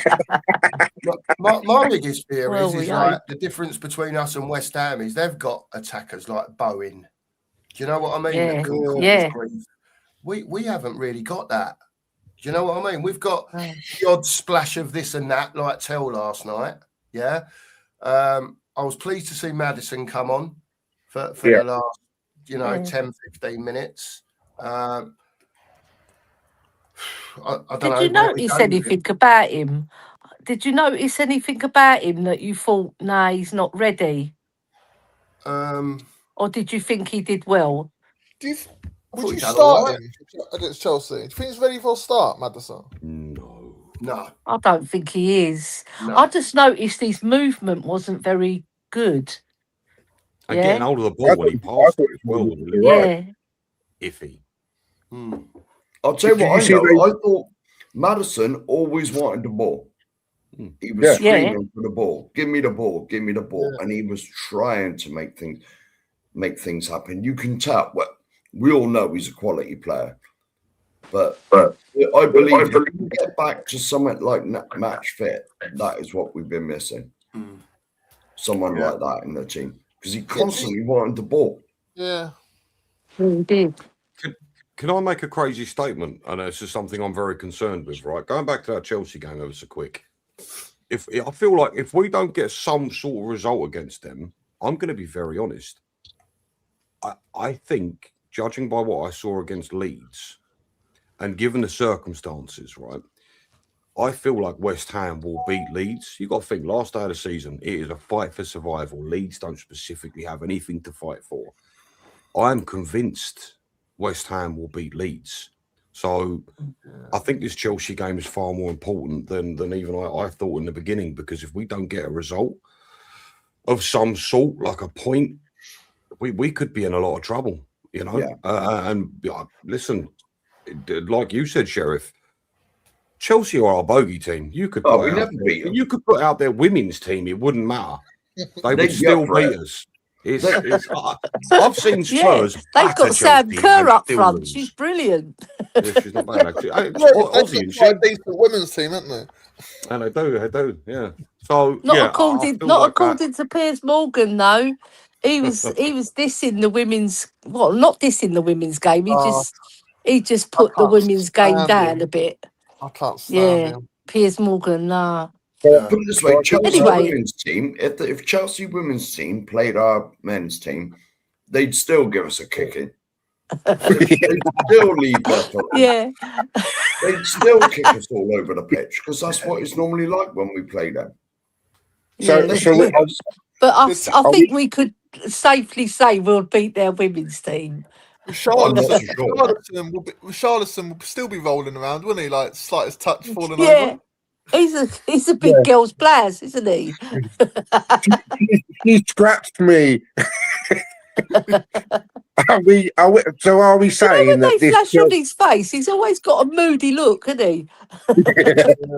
Moody look. Are we saying that this Chelsea game is Battle of the Bridge Part 3, right? That's what we're dubbing it as, right? Surely. Well, Yeah. it could be. We need them belly. It's a Tuesday night under the lights, or under the dusk, if you're right saying. It would be poetic if they put us down.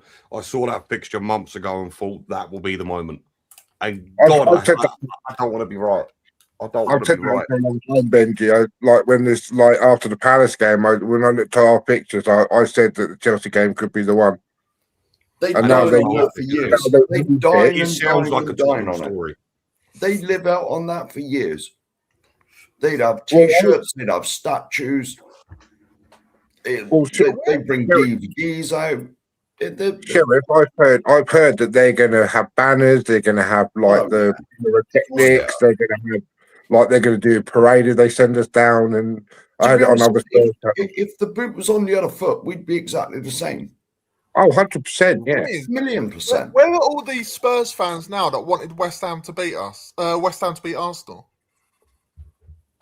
Well, you one of them. There's West Ham fans that still wanted West Ham to beat Arsenal because we'd win all our games. And look at it now. If they'd beaten Arsenal, we'd have been they'd been out of the relegation zone or something, wouldn't they? Yeah. They'd be a point ahead. Yeah, it'd be a point. There'd be a point ahead. We'd be in the shit. Yeah. Again, as usual. Yeah. It is. Very distressing to be a Spurs fan at the moment because it's so up and down. Both of us could be. You just don't know who's going to turn up. It's madness. With it, Ellie's saying about Richarlison, why he's got that moody face and that, you've got to think he's looking at the sideline to see all the scorecards for his dives. You know what he's going to get. He win Olympic gold for those dives, man. Hammers fan, is your name Tony? Yes. Well, Tony, I just you were away a minute ago. I just said I'm convinced that West Ham beat Leeds on the final day of the season because the fact of the matter is West Ham will be fighting for their lives and Leeds don't have anything particularly to fight for. How do you feel about that, buddy? I think, being at home as well, it's our last home game. It'll be there for two reasons. One, to give stick to the ownership, and two, to get the result. Yeah, and I think Nuno and the boys will want to try and do something for the fans because at the end of the day, like you guys, we stick through thick and thin. Win or lose, we're still there. And this is where, unfortunately, our ownership know this and take full advantage of that as well. So I think, the Leeds game, I think we will turn up for that game. And also the Newcastle game, like I said, we don't know what Newcastle team's going to turn up. Eddie Howe's obviously under immense pressure. The ownership have reassured him, which normally isn't a great sign, is it, when you hear that? No. So I think, Sheriff said it, maybe possibly, there's going to be 4 points there. If we get the 6, then it's an added bonus. And I expect the Newcastle game to be far harder for you because that is Newcastle. Do you reckon can I ask you a quick question, Tony? Do you reckon if you go down, for example, that Nuno will stay? Bearing in mind that he's been a championship manager before as well and brought Wolves up. Yeah. Would you want him to stay? That's the better question. It's a tough one because if you look at it in certain respects, the reason why I'd want him to stay is to maybe make amends for some of the decisions that's cost us this season. Like, we've already said this many a time, 22 points lost from, being ahead in games. That's relegation fodder at the end of the day. So if he does stay, because apparently his contract's up the end of the season anyway, and there's no obligation for him to stay. So the board want him to stay. West Ham fans, I think we're kind of a little bit indecisive because he's done some good things. You know, like it just proves the point that when he brought them players in January, what the turnaround was, because at that point we was 13 points, I think, between you and us. Yeah. And he's clawed that back with those players and the momentum and the drive that the team's got together. And they've actually kind of basically, yeah, Pete, you're not wrong there. I mean, at the end of the day, that was Sullivan, mate. That was Sullivan that did that, as I've already alluded to, since we won the I Europa like Conference. Moisey as well. Yeah, but you a lot of your West Ham fan base wanted Moyes out, didn't they? They did, but it's same thing, Anthony. Better the devil you know. And, you know, classic example for me is Alan Kirbishley at Charlton. Yeah, When they got into the Premier League, now. 40 points and they shut up shop. And yet their fans wanted more. It's like, you're not that type of club. If you were a better club, then you'd be going beyond 40 points. But as you was only 40 points and that was it, and you look at where they are now, if you ask them that question to them again, would they rather have that? Yeah. Yeah. Yeah. Tone, just to ask the question, I mean, what is the feeling generally amongst the West Ham fans? I mean, has it changed dramatically since the result last night? I know you probably ain't spoke to many people, but, you know, do you get the feeling now that West Ham fans think, do you know what, Spurs are bottling it a bit here. We've got half a chance. We've got to get our shit together and go and win these 2 games. Well, the change around is immense, Cookie. I mean, I've saw it. You know, I was watching the game, and of course it went 1-1. And it's getting near the end. I saw, you know, the notifications for West Ham channels and that. You know, there's a lifeline. We're going to get something out of this. It just suddenly the momentum changed for a lot of the channels. Yeah. And I think it's for a lot of the West Ham fans. Like I said, for me, you know, you've heard what my remit of it is, but for a lot of West Ham fans, I think it's a case of it could be in our favour. It's one of those seasons, isn't it? Yeah. You get down to this end, and all of a sudden, like, you know, it's one of those. You probably feel exactly the same. Is it enough for us to kind of stay in the Prem, or is it going to be the case of, you know, no, it's not? And just having them little twists and turns near the end, unfortunately, it's for the media giants. They absolutely relish this because it's just money for them. Yeah. What was your equalising goal celebration like, Tony? That's what I want to know. Did you slide across the grass? Which one? The West Ham one, or the one you got disallowed, or your game? I was No, when driving Leeds we equalised. When Leeds equalised, it's a case of like, because not being funny, I think Sheriff said it earlier on. The first half of what was your half, the second half, Leeds got more into the game, and especially when you look at the last, you know, 10 minutes, they actually put a lot more pressure on you guys. So it was a game of 2 halves, as they say. Tone, I bet you'd prefer to get relegated though, wouldn't you? The fact that Millwall never got promoted. No, it's a shame, mate. I mean, when you look at it, I mean, Millwall's had again, you know, you got to feel sorry for those guys. They've had a tremendous season, and this is 2 years now, I think, on a spin that they've kind of got that close, and then someone's tread on their fingers and that, and they fall back to where they are again. So whichever way, it's either going to be you or us that's going to be playing them next season. Yeah. And that's the crux of it. Yeah, that's a fact, isn't it? Was anyone disappointed with the 2? I don't know. You call them fullbacks, wingbacks, Porro and Adoggy last night. I thought Porro was shocking. Go on, explain, Anthony. Explain. I just thought his delivery, his final ball was awful last night. A couple of times we put the ball over, and it went too high or something. I don't know. He's our player. We're in this position. You know, if he was actually any good, he wouldn't be playing for us, would he? At the moment, as it is, I just don't. I just think he needs to go in the summer. I just don't really. I don't think he's consistently good enough for us. Let me try to ask you another question. Morning to Mia. Good to see you anyway as well. Morning, Mia. Morning, Mia. Do you feel that being used at home, there's a lot more pressure on the players to try and perform for the fans? Yeah. That's a lot of it. Is we literally shit our pants when we got a home game. You could hear it because some of the time it was so quiet you could hear a pin drop. Yeah. I was like, why our fans have gone so quiet? Like, yeah, it was just It does sit like that, and then I think that emanates onto the pitch because Yeah. they can feel it. The players, they can feel that nervousness that we have, and it like goes on to them. So it's Yeah. definitely that at home for sure. I think. As I've said all along, it's not up to the crowd to make noise. It's up to the players to get the crowd going.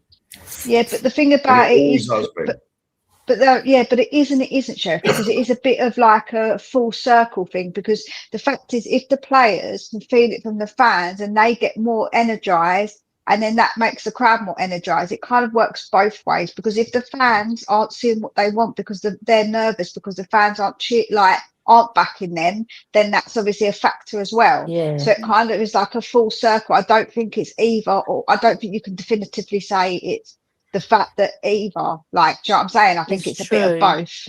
It's true what you're saying. And also, like, the crowd went flat, our play went flat. Yeah. It always is in that stadium, though. That stadium is awful. It's so I've only bad. been a few times, but it's awful. It's nothing on the old ground. Well, I don't think we should talk about flat stadiums when when we got a West Ham fan there. The London stadium seems awful as well. Quickly, Sheriff, do you mind taking my back at that? I think Anthony's aiming quite a few things at me back at the moment. I know. I can see the knives being gone in there. Yeah, but I think the West Ham fans make noise, even though they're far back.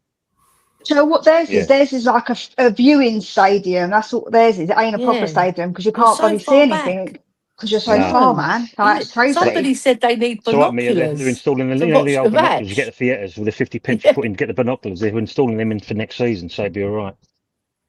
Yeah, and some Ubers as well. Some Uber cabs to get you down to the front of the pitch. Nah.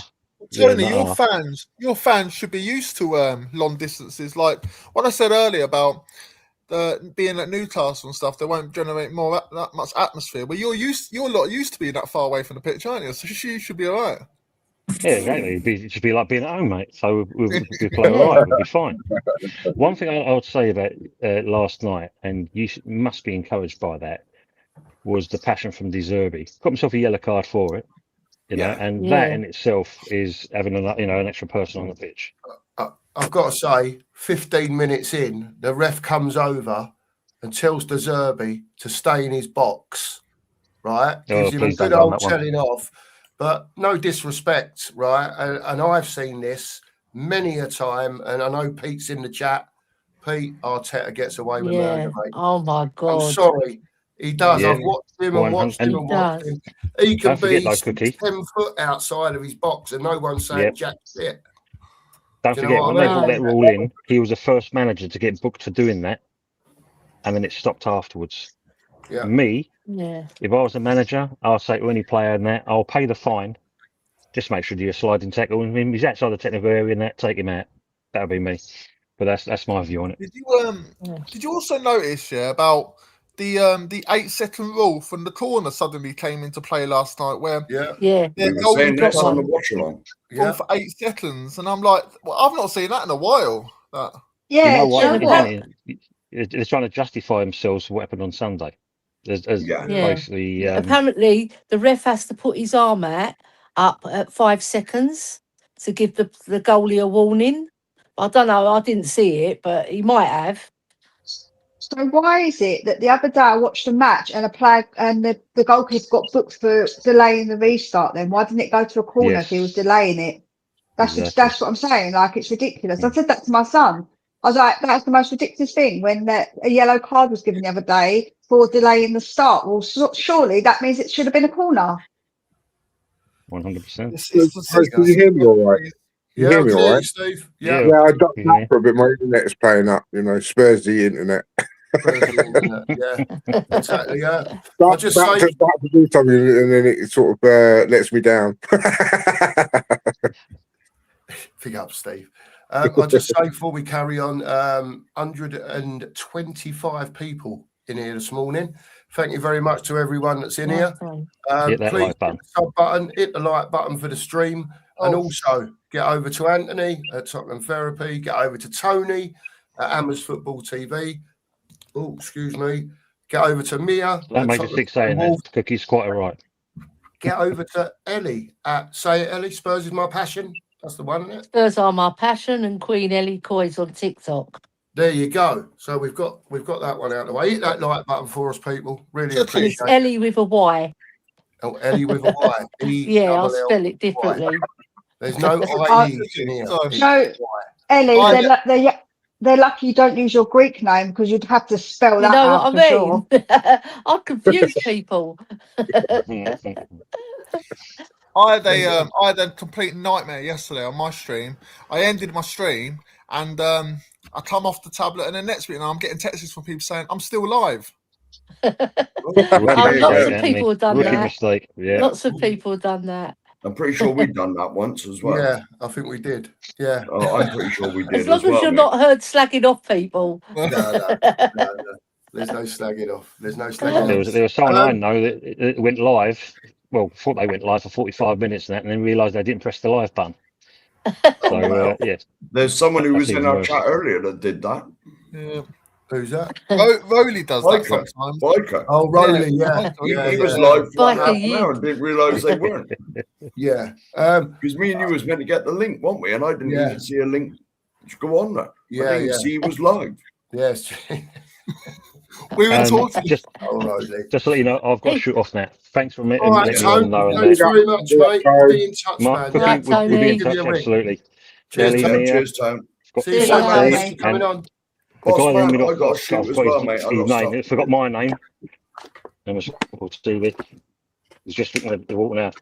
Good chatting with you as well. Tom. We wish you nothing but bad luck. Take care, my man. Take care, Tom. See you soon. Mark, are you all right to wrap up if I shoot off? Yeah, man. It's all right. We're only going to go for another 10 minutes and then we're going to. All right, man. I'll stick about. Yeah, all right, mate. No worries. I don't know if you spoke about it just briefly when I was out the room. Did you speak about the Maddison penalty incident at all? Not really. At the end, I just wondered what people's thoughts are on it because we've had. I know what Mark's thoughts are, and he'll spit that out in a minute. But a lot of people in the chat saying no, it's not a penalty. You got to touch on the ball. And so Joel would say that sometimes, even when they get a touch on the ball in any other area of the pitch, but they say the follow through was enough to be a foul. So that's the part I didn't understand, because a follow through still can be enough to be a foul, even if you get the ball. Yeah. Yeah, it's one rule in the penalty box and one rule out of the penalty box. Isn't it? I think weird. As soon as VAR looked at that, I knew we weren't going to get it because we've not been given a penalty all season, have we? Did they even look at it though? No, it was I think that doesn't come into it. I just think obviously they base it on down. Just if he got a touch. I had the volume down because I was doing the watch along, but like it wasn't the same. It wasn't the same as when Leeds got their penalty and everyone was all over it, and it went on for seemed like 20 minutes when they were decided, or the West Ham one the day before. See, I've seen about 20 replays of that now, and how that is not a penalty, touch or no touch, is completely beyond me. I'm sticking with the whole what I said earlier to was it Tony, the West Ham fan. I think because of what happened on Sunday with the VAR incident and the backlash that they had from that, you know, and plus we had 13 minutes like injury time, so you already know that the opposing fans would be like, "Oh, where they got 13 minutes from?" Had they given that penalty, touch on the ball or not, and we would have won that game. You would have had everybody kicking off. So I think VAR crapped themselves, and basically we ain't getting involved. We're not going to do anything about it. That's where my thought is. I think I've seen a lot less. Lot less given as a penalty. As soon as it happened, I thought, well, that's a penalty. And then happened. Yeah, I was off my feet. Interesting. It's still now in the chat. People are saying no, it wasn't. It is. It isn't. Yeah, he got the ball. Yeah, it's one of them at the end of the day. I think he got a bit of both. To be honest with you, I think he's just slightly changed the direction of the ball when he stuck his foot in front of Maddison, almost sort of just got a little flick on it and just, you know, slightly changed the direction of the ball. And then, like you say, Maddison's follow through, or whether the bloke caught him or not. I think sometimes you'd have got it, sometimes you don't. when you're down the bottom. Like I've said many a time, you don't get those decisions. No. You just don't get them. You know. For the people saying, would we be happy if it was given against us? We've had even lesser given against us. So do you know what? At this point, I just don't really take that on board, because then we're given ridiculous decisions against us and nothing go for us. So I don't know, because I think actually less have been given against us. Look at the one with Benson Core. Neither of them, they were holding each other, and that got given as a penalty. So do you know what I'm saying? Chris is in the house. Chris is in the house, not in here, but he's in the chat. And Chris says that, as you know, Chris is a referee trainer as such. Oh, here we go. Where is he, mate? He's just in the chat. He's in the chat. Spurs CC. Go up to from where you are. Oh, here we go. There you go. That's Chris, and he's saying no, he's got the ball. So that's from a referee's perspective, and obviously Chris has watched it a few times. But someone was saying that his leg was caught before he got the ball, but they didn't look at that. That's what I think it weren't looked at very closely to see if that was the case, if he got the ball first or the man first. Yeah. Can I just caveat that by saying, look, by the letter of the law, that was not a penalty. So we've got to wipe our mouth and get on with it. But I am going to say this. Had Madison's name been Daka? Yeah, definitely, yeah. That's all I'm saying. That's all I'm going to say. Yeah. Guys, have you seen the video that's doing the rounds about, I think it was from like Soccer Saturday or something like that, and basically like there's an incident and Mike Dean goes, oh, it doesn't matter, what does it matter, it's May, and the presenter goes, what's that got to do with anything? Basically like Mike Dean was saying, oh, because it's May, it doesn't matter what's a foul and what's not anymore. Do you know what I mean? Did you see that? Have you seen that going online? I haven't seen it, no. Yeah, there was something, and I was just a bit like, well, there you go then. You know, just because it's May, they're saying that a foul's not a foul and doesn't matter if they foul them or something like that. I saw it online. I can't remember where I saw it yesterday, but it was doing the rounds. No, I haven't seen that, to be honest with you. No, I haven't. I think the overreaching fact is then that we're all very disappointed this morning. That maybe we didn't get the points. It's left us in a right tricky position, people, isn't it? You know, where we are now. You know what football's like. Everyone knows what it's like. And I wouldn't put it past West Ham to go and beat Newcastle next week. I wouldn't. I honestly wouldn't. I saw a fight from Spurs last week, right? And I almost felt like not revert to type this week, but obviously the quality really showed. Leeds set up slightly differently to what Aston Villa did last week, made it a lot more difficult for us to create stuff. And I'm just at the point now, it's almost tipped me back to, you know, are we going to get out of this? I'm back there again. Last week, I thought to myself, do you know what? Just do that once more this season, that performance that you give, and we'll be all right. But now I'm like, hang on a minute, we was at home. I know our own record's terrible. And yeah, we did press and we did, you know, try if you like, but the quality's just not there, is it, guys? It is, Tookie, the one good thing about it is I actually thought we'd be relegated by now because I didn't see a win coming at all. So that's one way to look at it. Yeah, I suppose so. The only thing that worries me, boys, is potentially going forward the final two games for both West Ham and Tottenham. With West Ham, they're going against teams who win, lose or draw. It's not going to affect their season. But with Tottenham, what have we got? We've got Everton and Chelsea. Both, if results fall for them, could potentially gain, you know, European football. So I don't know if that's going to be a factor. Maybe. What do you reckon?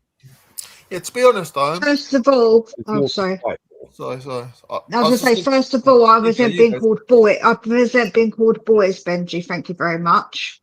Oh, sorry, Mia. Oh, God, I'll be back for 5 minutes and would have been roasted by Mia. Great.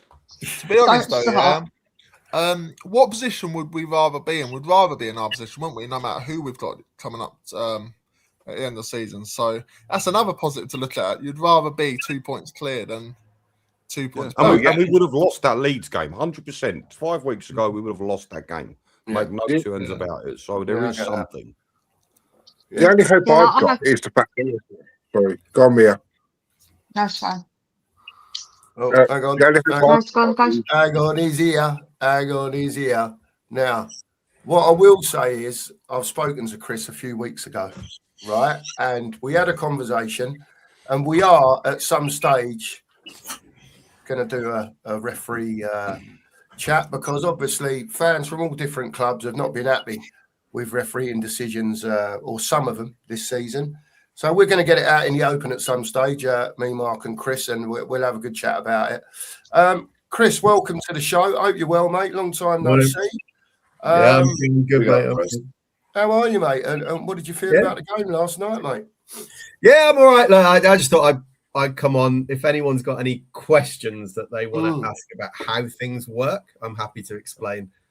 Yeah. If we want to get into the refs are crap, that's not a conversation that I'm really interested in. But if anyone genuinely doesn't understand and wants to ask any questions about how they get to these decisions, I'm not here to defend the decisions. I can explain the process. That rules me out then. I wanted to get an impression about refereeing. Chris, can I ask you a question? Ask anything you want. I don't mind. Yeah. But mate, I've got to go. All right, Mark. Go on, mate. We won't be long anyway. Yeah, go on, Mark. No worries, mate. I'll give you a ring later on. No worries, boss. All right, mate. See you soon. Take care, Mark. Bye, mate. Cheers, people. Big up, chat. Like and subscribe and all that. Big up, Mark. Go on, Steve. Yeah, so Chris, right? I think the frustration is with a lot of fan bases this season is the inconsistency in decisions, right? So for example, like holding in the box, 1 week it's given as a foul, 1 week it isn't, for exactly the same situation. And I think that's where a lot, and like penalty decisions and things like that, I think that's where a lot of fans are frustrated this season. It's just the inconsistency of the thing. Like with the tell penalty incident last night, for example, yeah? Now, the referee's right on top of that situation. He can see everything that's going on. He doesn't give a penalty for it, right? Now, VAR deem it as like he's kicked him in the head, so it's a penalty. So why hasn't the referee made that decision in that moment? Well, that's what I want to know. He hasn't seen it. There's loads of things I could help there. Let's just start with the last one. So what will happen in any VAR situation is the referee's obviously in contact with Stockley Park, and he will say what he thinks he's seen and therefore why he's given what he's given.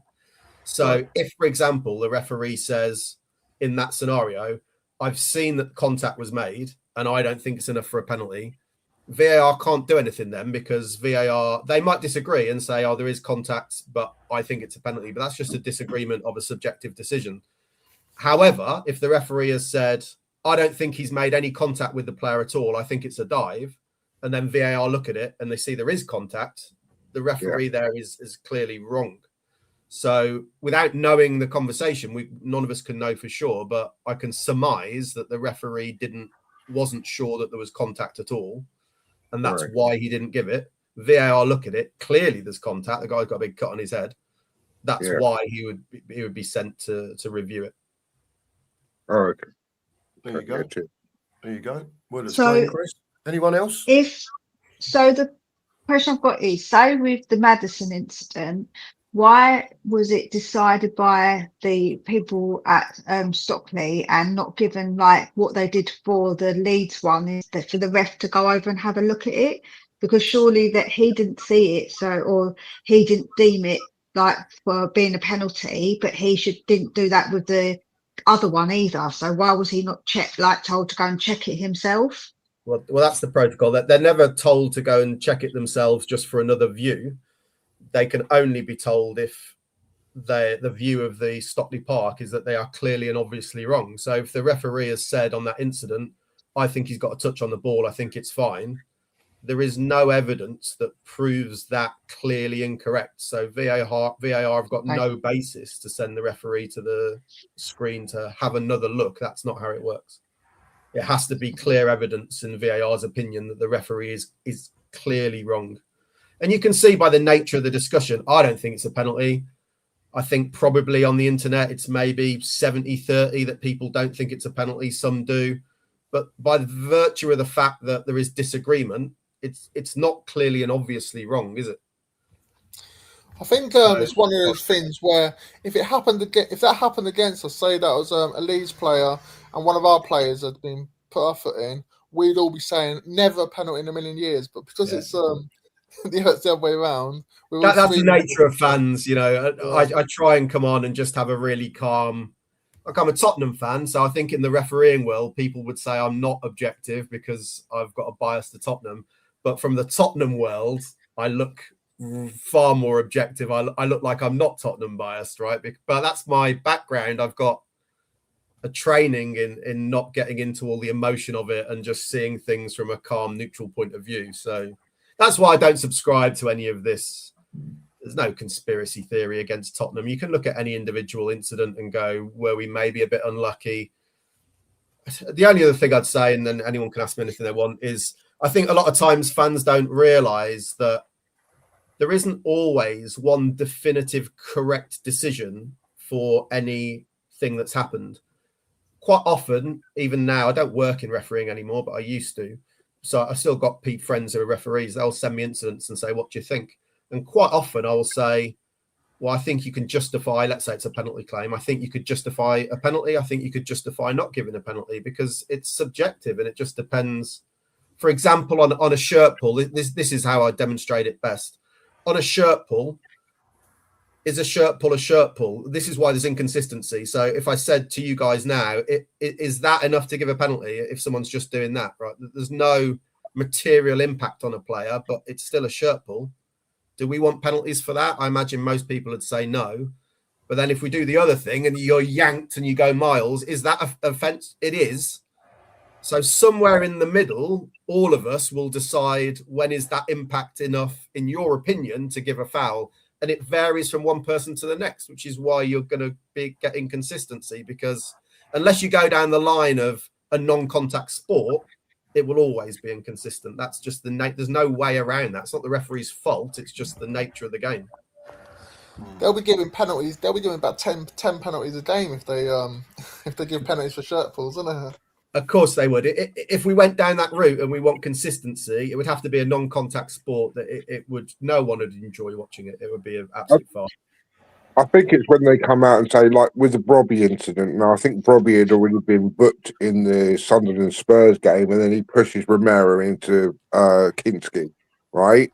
There was no need for him to do that, right? And then they come out afterwards and say, well, actually, yeah, that should have been a second yellow. He should have been off. I think that's what we're, you know, they come out afterwards to go, well, actually, yeah, we got that wrong. Do you know what I mean? And you're like, when you see it in real time, you're like, come on.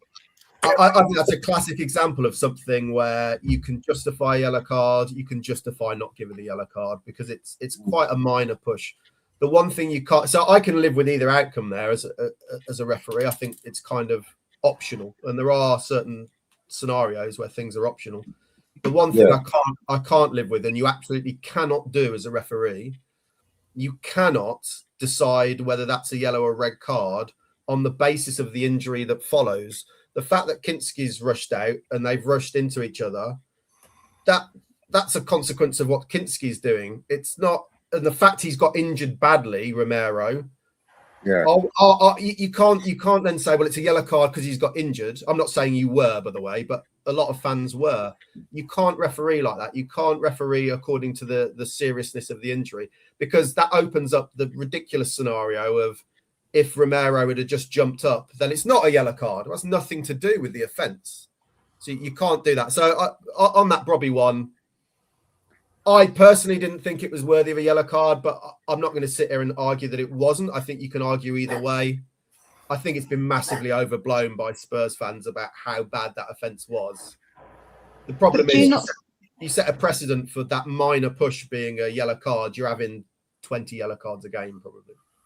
But do you not think, though, that the referees do base it on the injuries? Because we've seen that before, given where they'll see that it was a bad injury and then they'll send somebody off for that. Like, you have seen that been done.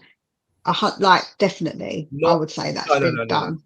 No, not for the injury. they can use the nature of contact. So where someone leads in studs first and you're trying to, as a referee, you'll see it's a foul and you'll think, I think that was quite forceful. You might go and look at the player and see, actually, there's massive stud marks down his leg, and it confirms what you've seen already. So you might use it as a validation for what you already think. Because if someone's gone in hard and they leave and the blood all down the legs, it's like last night. Like if the referee, the opportunity wasn't there because the game went on, but if that Leeds penalty shout had gone out for a goal kick or a corner, and he wasn't sure, and he's gone to the guy to validate whether there's contact, and he's got a cut on the eye, that validates there's contact. He's not giving a penalty because he's got a cut on an eye, therefore I've got to give a penalty. It's using it to validate what you think you actually saw as part of the challenge. So I would say in all my experience, I've got quite a lot of it of training referees, I've never known a referee give a decision solely because an injury has happened. It makes no sense. I saw in the 90s, Alan Smith, the Man United player, have both of his legs broken by Neil Ruddock hitting the ball at him. So what are we going to do? He's broken both his legs. Are we going to send him off? You didn't do anything wrong. You just got hit by the ball. You can't referee based on what the injury is. But wasn't Sonny sent off for that exact same reason, that he gave the injury and then we actually had it rescinded because he actually didn't cause the injury? Sort of. That's a really interesting. I won't get into too much. People probably won't remember it, but how much was that Son's fault? Because what happened was he fouled the guy. But that wasn't actually the contact that Son made that caused the injury, but he then stumbled, which caused the injury. So that was a really tricky one. But the fact he broke his leg didn't come from the initial contact by Son, which is why that got rescinded. Yeah, so it was incorrect. They did judge it on the fact that the guy's leg got broken and not what actually Son's challenge was. I mean, are we saying, do referees make mistakes? Then, yeah, well, obviously. Yeah, no, I get that. That was a mistake, right? Yeah, no, I get that. So my point being is that does happen, that the referees do make those mistakes where possibly. He's not gone. He's broken his leg. Therefore, I'm sending him off. What he's done, he's misinterpreted how that's happened. So he has then thought Son's caused that contact, and then he's used the injury to validate how bad was that contact from Son. What the referee's not appreciated at all is that the actual leg break comes from the next stumble, not from the fact that Son has made it. So he's not gone, or he's broken his leg, therefore it must be a red card. He's completely missed the middle bit where the injury comes from the guy kicking the ground, actually. So he's just gone, Son's caused this, and then validated how forceful was it. So he's not just gone. It makes no sense, does it? If you can only use it to validate points of contact or force. You can't just ever go, someone's broken his leg, I've got to send someone off as a result. That doesn't make any sense. I've got one more question. I'll be quiet because obviously I've spoken a lot. Out of curiosity, what would you say then about the amount of yellow cards versus challenges? Like when you look at someone like Tottenham, we do get a lot of yellow cards. So would you say referees do somewhat, and they obviously they're human, judge it on somebody's maybe the way that somebody is as a player, then or sometimes that actually the challenge made? You don't prejudge it, but you prepare for matches by doing your research about what kind of players are on the field. So because if you know, for example, Romero's likely to, if he miscontrols it, launch into a two-footed challenge as he does, you're going to know that when that happens, you need to position yourself accordingly to see the incident. So that's just preparation.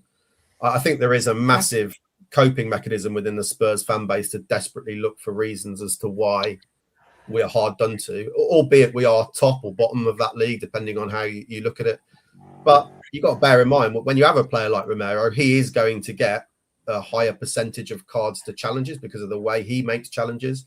And then you also have players like Richarlison getting lots of yellow cards for taking his shirt off celebrating. So that is going to up your or lower the amount of cards you get per foul challenge, because you're getting yellow cards that aren't even a foul, right? Because he's doing that. Or players are diving. We've got a few divers in the team, let's be honest. So that increase the amount of yellow cards we get. I do understand, but when you look at somebody like an Arsenal and you look at some of the things that they've this season have not got cards for, it does make you somewhat believe that there is things in referees' minds to what they allow from some players compared to other players. And I think I don't think that's an unfair way to view it when you look at the amount of cards that they've got compared to challenges versus ours, which I think is nearly like doubled. Yeah, I mean, I don't think that stacks up if you look at it objectively, personally. But of course, you can always pull out individual incidents here and there, as every team does. You're doing that from a Tottenham perspective. I can pull out for you on social media every single team in the Premier League, fans going, they're against us and they treat us differently to everybody else. So I don't know how that can be true for all 20 teams. Yeah, West Ham fans are saying there's a favour from the PGMO. Of course, they want Tottenham to stay up and stuff, and giving them some dodgy decisions. And us Tottenham fans are saying we've had some dodgy decisions. Everyone's against us. Absolutely, and every single fan base does the same thing, right? Saw Villa fans doing it the other day as well, and very interesting indeed. I like the way everyone's been very respectful to Chris, by the way, and not speaking over him because he's only. I don't make these decisions, mate. Like, it's not my fault. Right? I know, but I know you've been on shows and people are arguing the toss, and which is fine, But I also know you've took some stick for it, Chris. And you're only pointing out what's what at the end of the day. Just one more question before we wrap up for everyone. You're probably all going to give the same answer, but, we got the draw last night. Where do we bloody go from here? There's 2 games left, obviously. We need to win one of these games. Can anyone see us beating Chelsea or with our poor home form beating Everton at home, especially with the pressure that could be there on the last day of the season if it does go down to the wire? Sorry, I was to say if Newcastle do beat West Ham, then technically we only need a point from the last 2, which I can see us getting against Everton, but I just can't see us beating Chelsea. The only thing for me is the fact that the Chelsea game is away, and our away form has been really good. What we said in the table for our away form this season, so But isn't it written in the stars? 1-0 win, Gallagher scores the winner, right? Yeah, we need to be top of the league. Chelsea be bottom of the league. We haven't won. We're undefeated. They haven't won a game, and they'll still beat us. I know, but that's the last shred of hope I've got. I don't know, Chris. You're on that one. 49 yellows to Spurs 91. Sorry, I'm not cherry picking stuff out. There's stuff coming up from people in the chat. I don't know, and perhaps you can explain a little bit, Chris. Gabriel blocking off Moani, running into potentially a ball without even looking at the ball. Not a yellow. Definitely biased and dodgy decisions this season in loads of games. And then further down here, Surreal's put, here we go. Ozzy's put, De Zerbi 1 foot out of the box. It's a yellow. That happened last night. Why does Arteta never get carded for going out of his technical area? De Zerbi does it last night and gets a yellow. De Zerbi 2 yellows already, but Arteta is now allowed near the corner flag. Sorry, Chris. I'm just putting them in because it's people's point of view. You know what I mean? Yeah, I mean, there's just a whole raft of assumptions in those comments. So yeah. I guess that's what it looks like. But how do we know that De Zerbi's not said something to get those yellow cards? We have got no idea, right? I do agree that I think that Arteta gets away. We should be stricter on him, but we don't know that De Zerbi only got caution for being outside. It might have been that the 4th official went to him and said, "Get back inside," and he told him to F off. Like, how do we know? We don't know. Yeah, I get that, mate. You can see De Zerbi doing that, though, can't you? Do you know what I mean? There you go. Right, look, I think we'll wrap it up here. We'll shout out everyone's channels before we go. Work our way around from Anthony. Big up to everyone who's been on today. like I think there's I can't even remember who's been on now. I've lost me doomsday. Ellie. I know Ellie's been on. And, Obviously Mark's been on. Who else was on earlier on? Anyone remember? Tony from Hammers TV. There you go. Tony was on. That's how shocking my memory is. Anthony, shout your channel out, mate, and what you've got coming up, mate, please. Tottenham Therapy. And my main shows are like I do Monday and Friday night, like a preview and a review show. But now and again, I do little shows throughout the week and just see how I'm getting on. But yeah, they're my main ones. So come over and have a watch and see what you think. And I always have people on I'm just chat about Spurs. That's all good. Yeah. Cheers. Yeah. Fair play, mate. Benji, are you doing anything at the moment, or are you just no, mate? I'm in the darkness. I've taken a bit of a hiatus, but still, you can go and check out Dan at Hotspur Hood. I'm sure he'll start producing content again soon. He's a bit busy with real life stuff at the minute, so he's lacking for the content side of things. But I'm sure he'll start soon, hopefully. Get going again soon. Yeah. Fair play, mate. Cheers, Benji, and thanks for coming on today. Always welcome, mate. Mia, do you want to shout your channel out, sweet? I'm over at Tottenham's Lone Wolf. I'll be doing a video later on about the game. So if you didn't mind coming to check me out, I'd really appreciate it. There you go. There's Mia at Tottenham Lone Wolf. Stevie D, do you want to shout out your Insta, at DJ Dad 7979 if people want to give me a follow on there and stuff. So there you go. Steve does the old discos in the evenings and all that. Very reasonable, I've heard. And Chris, big up to you, mate, for coming on this morning and just answering a few questions. We'll get together, Chris, and have a chat about it. I haven't forgot about it, mate. It's just been really busy. Big up to everyone. Really appreciate you all. Everyone in the chat. Before I go, yeah, we're okay. We're okay there. Before I do anything, big up to everyone. Make sure to like and subscribe to the 2 Marks, please. Like the stream. We're nearly at 100 likes for the stream today. So big up to everyone. We'll be back tomorrow morning again for the breakfast brunch, 9:30 every day. We'll see you then. And as always, come on, you Spurs. Cheers, everyone.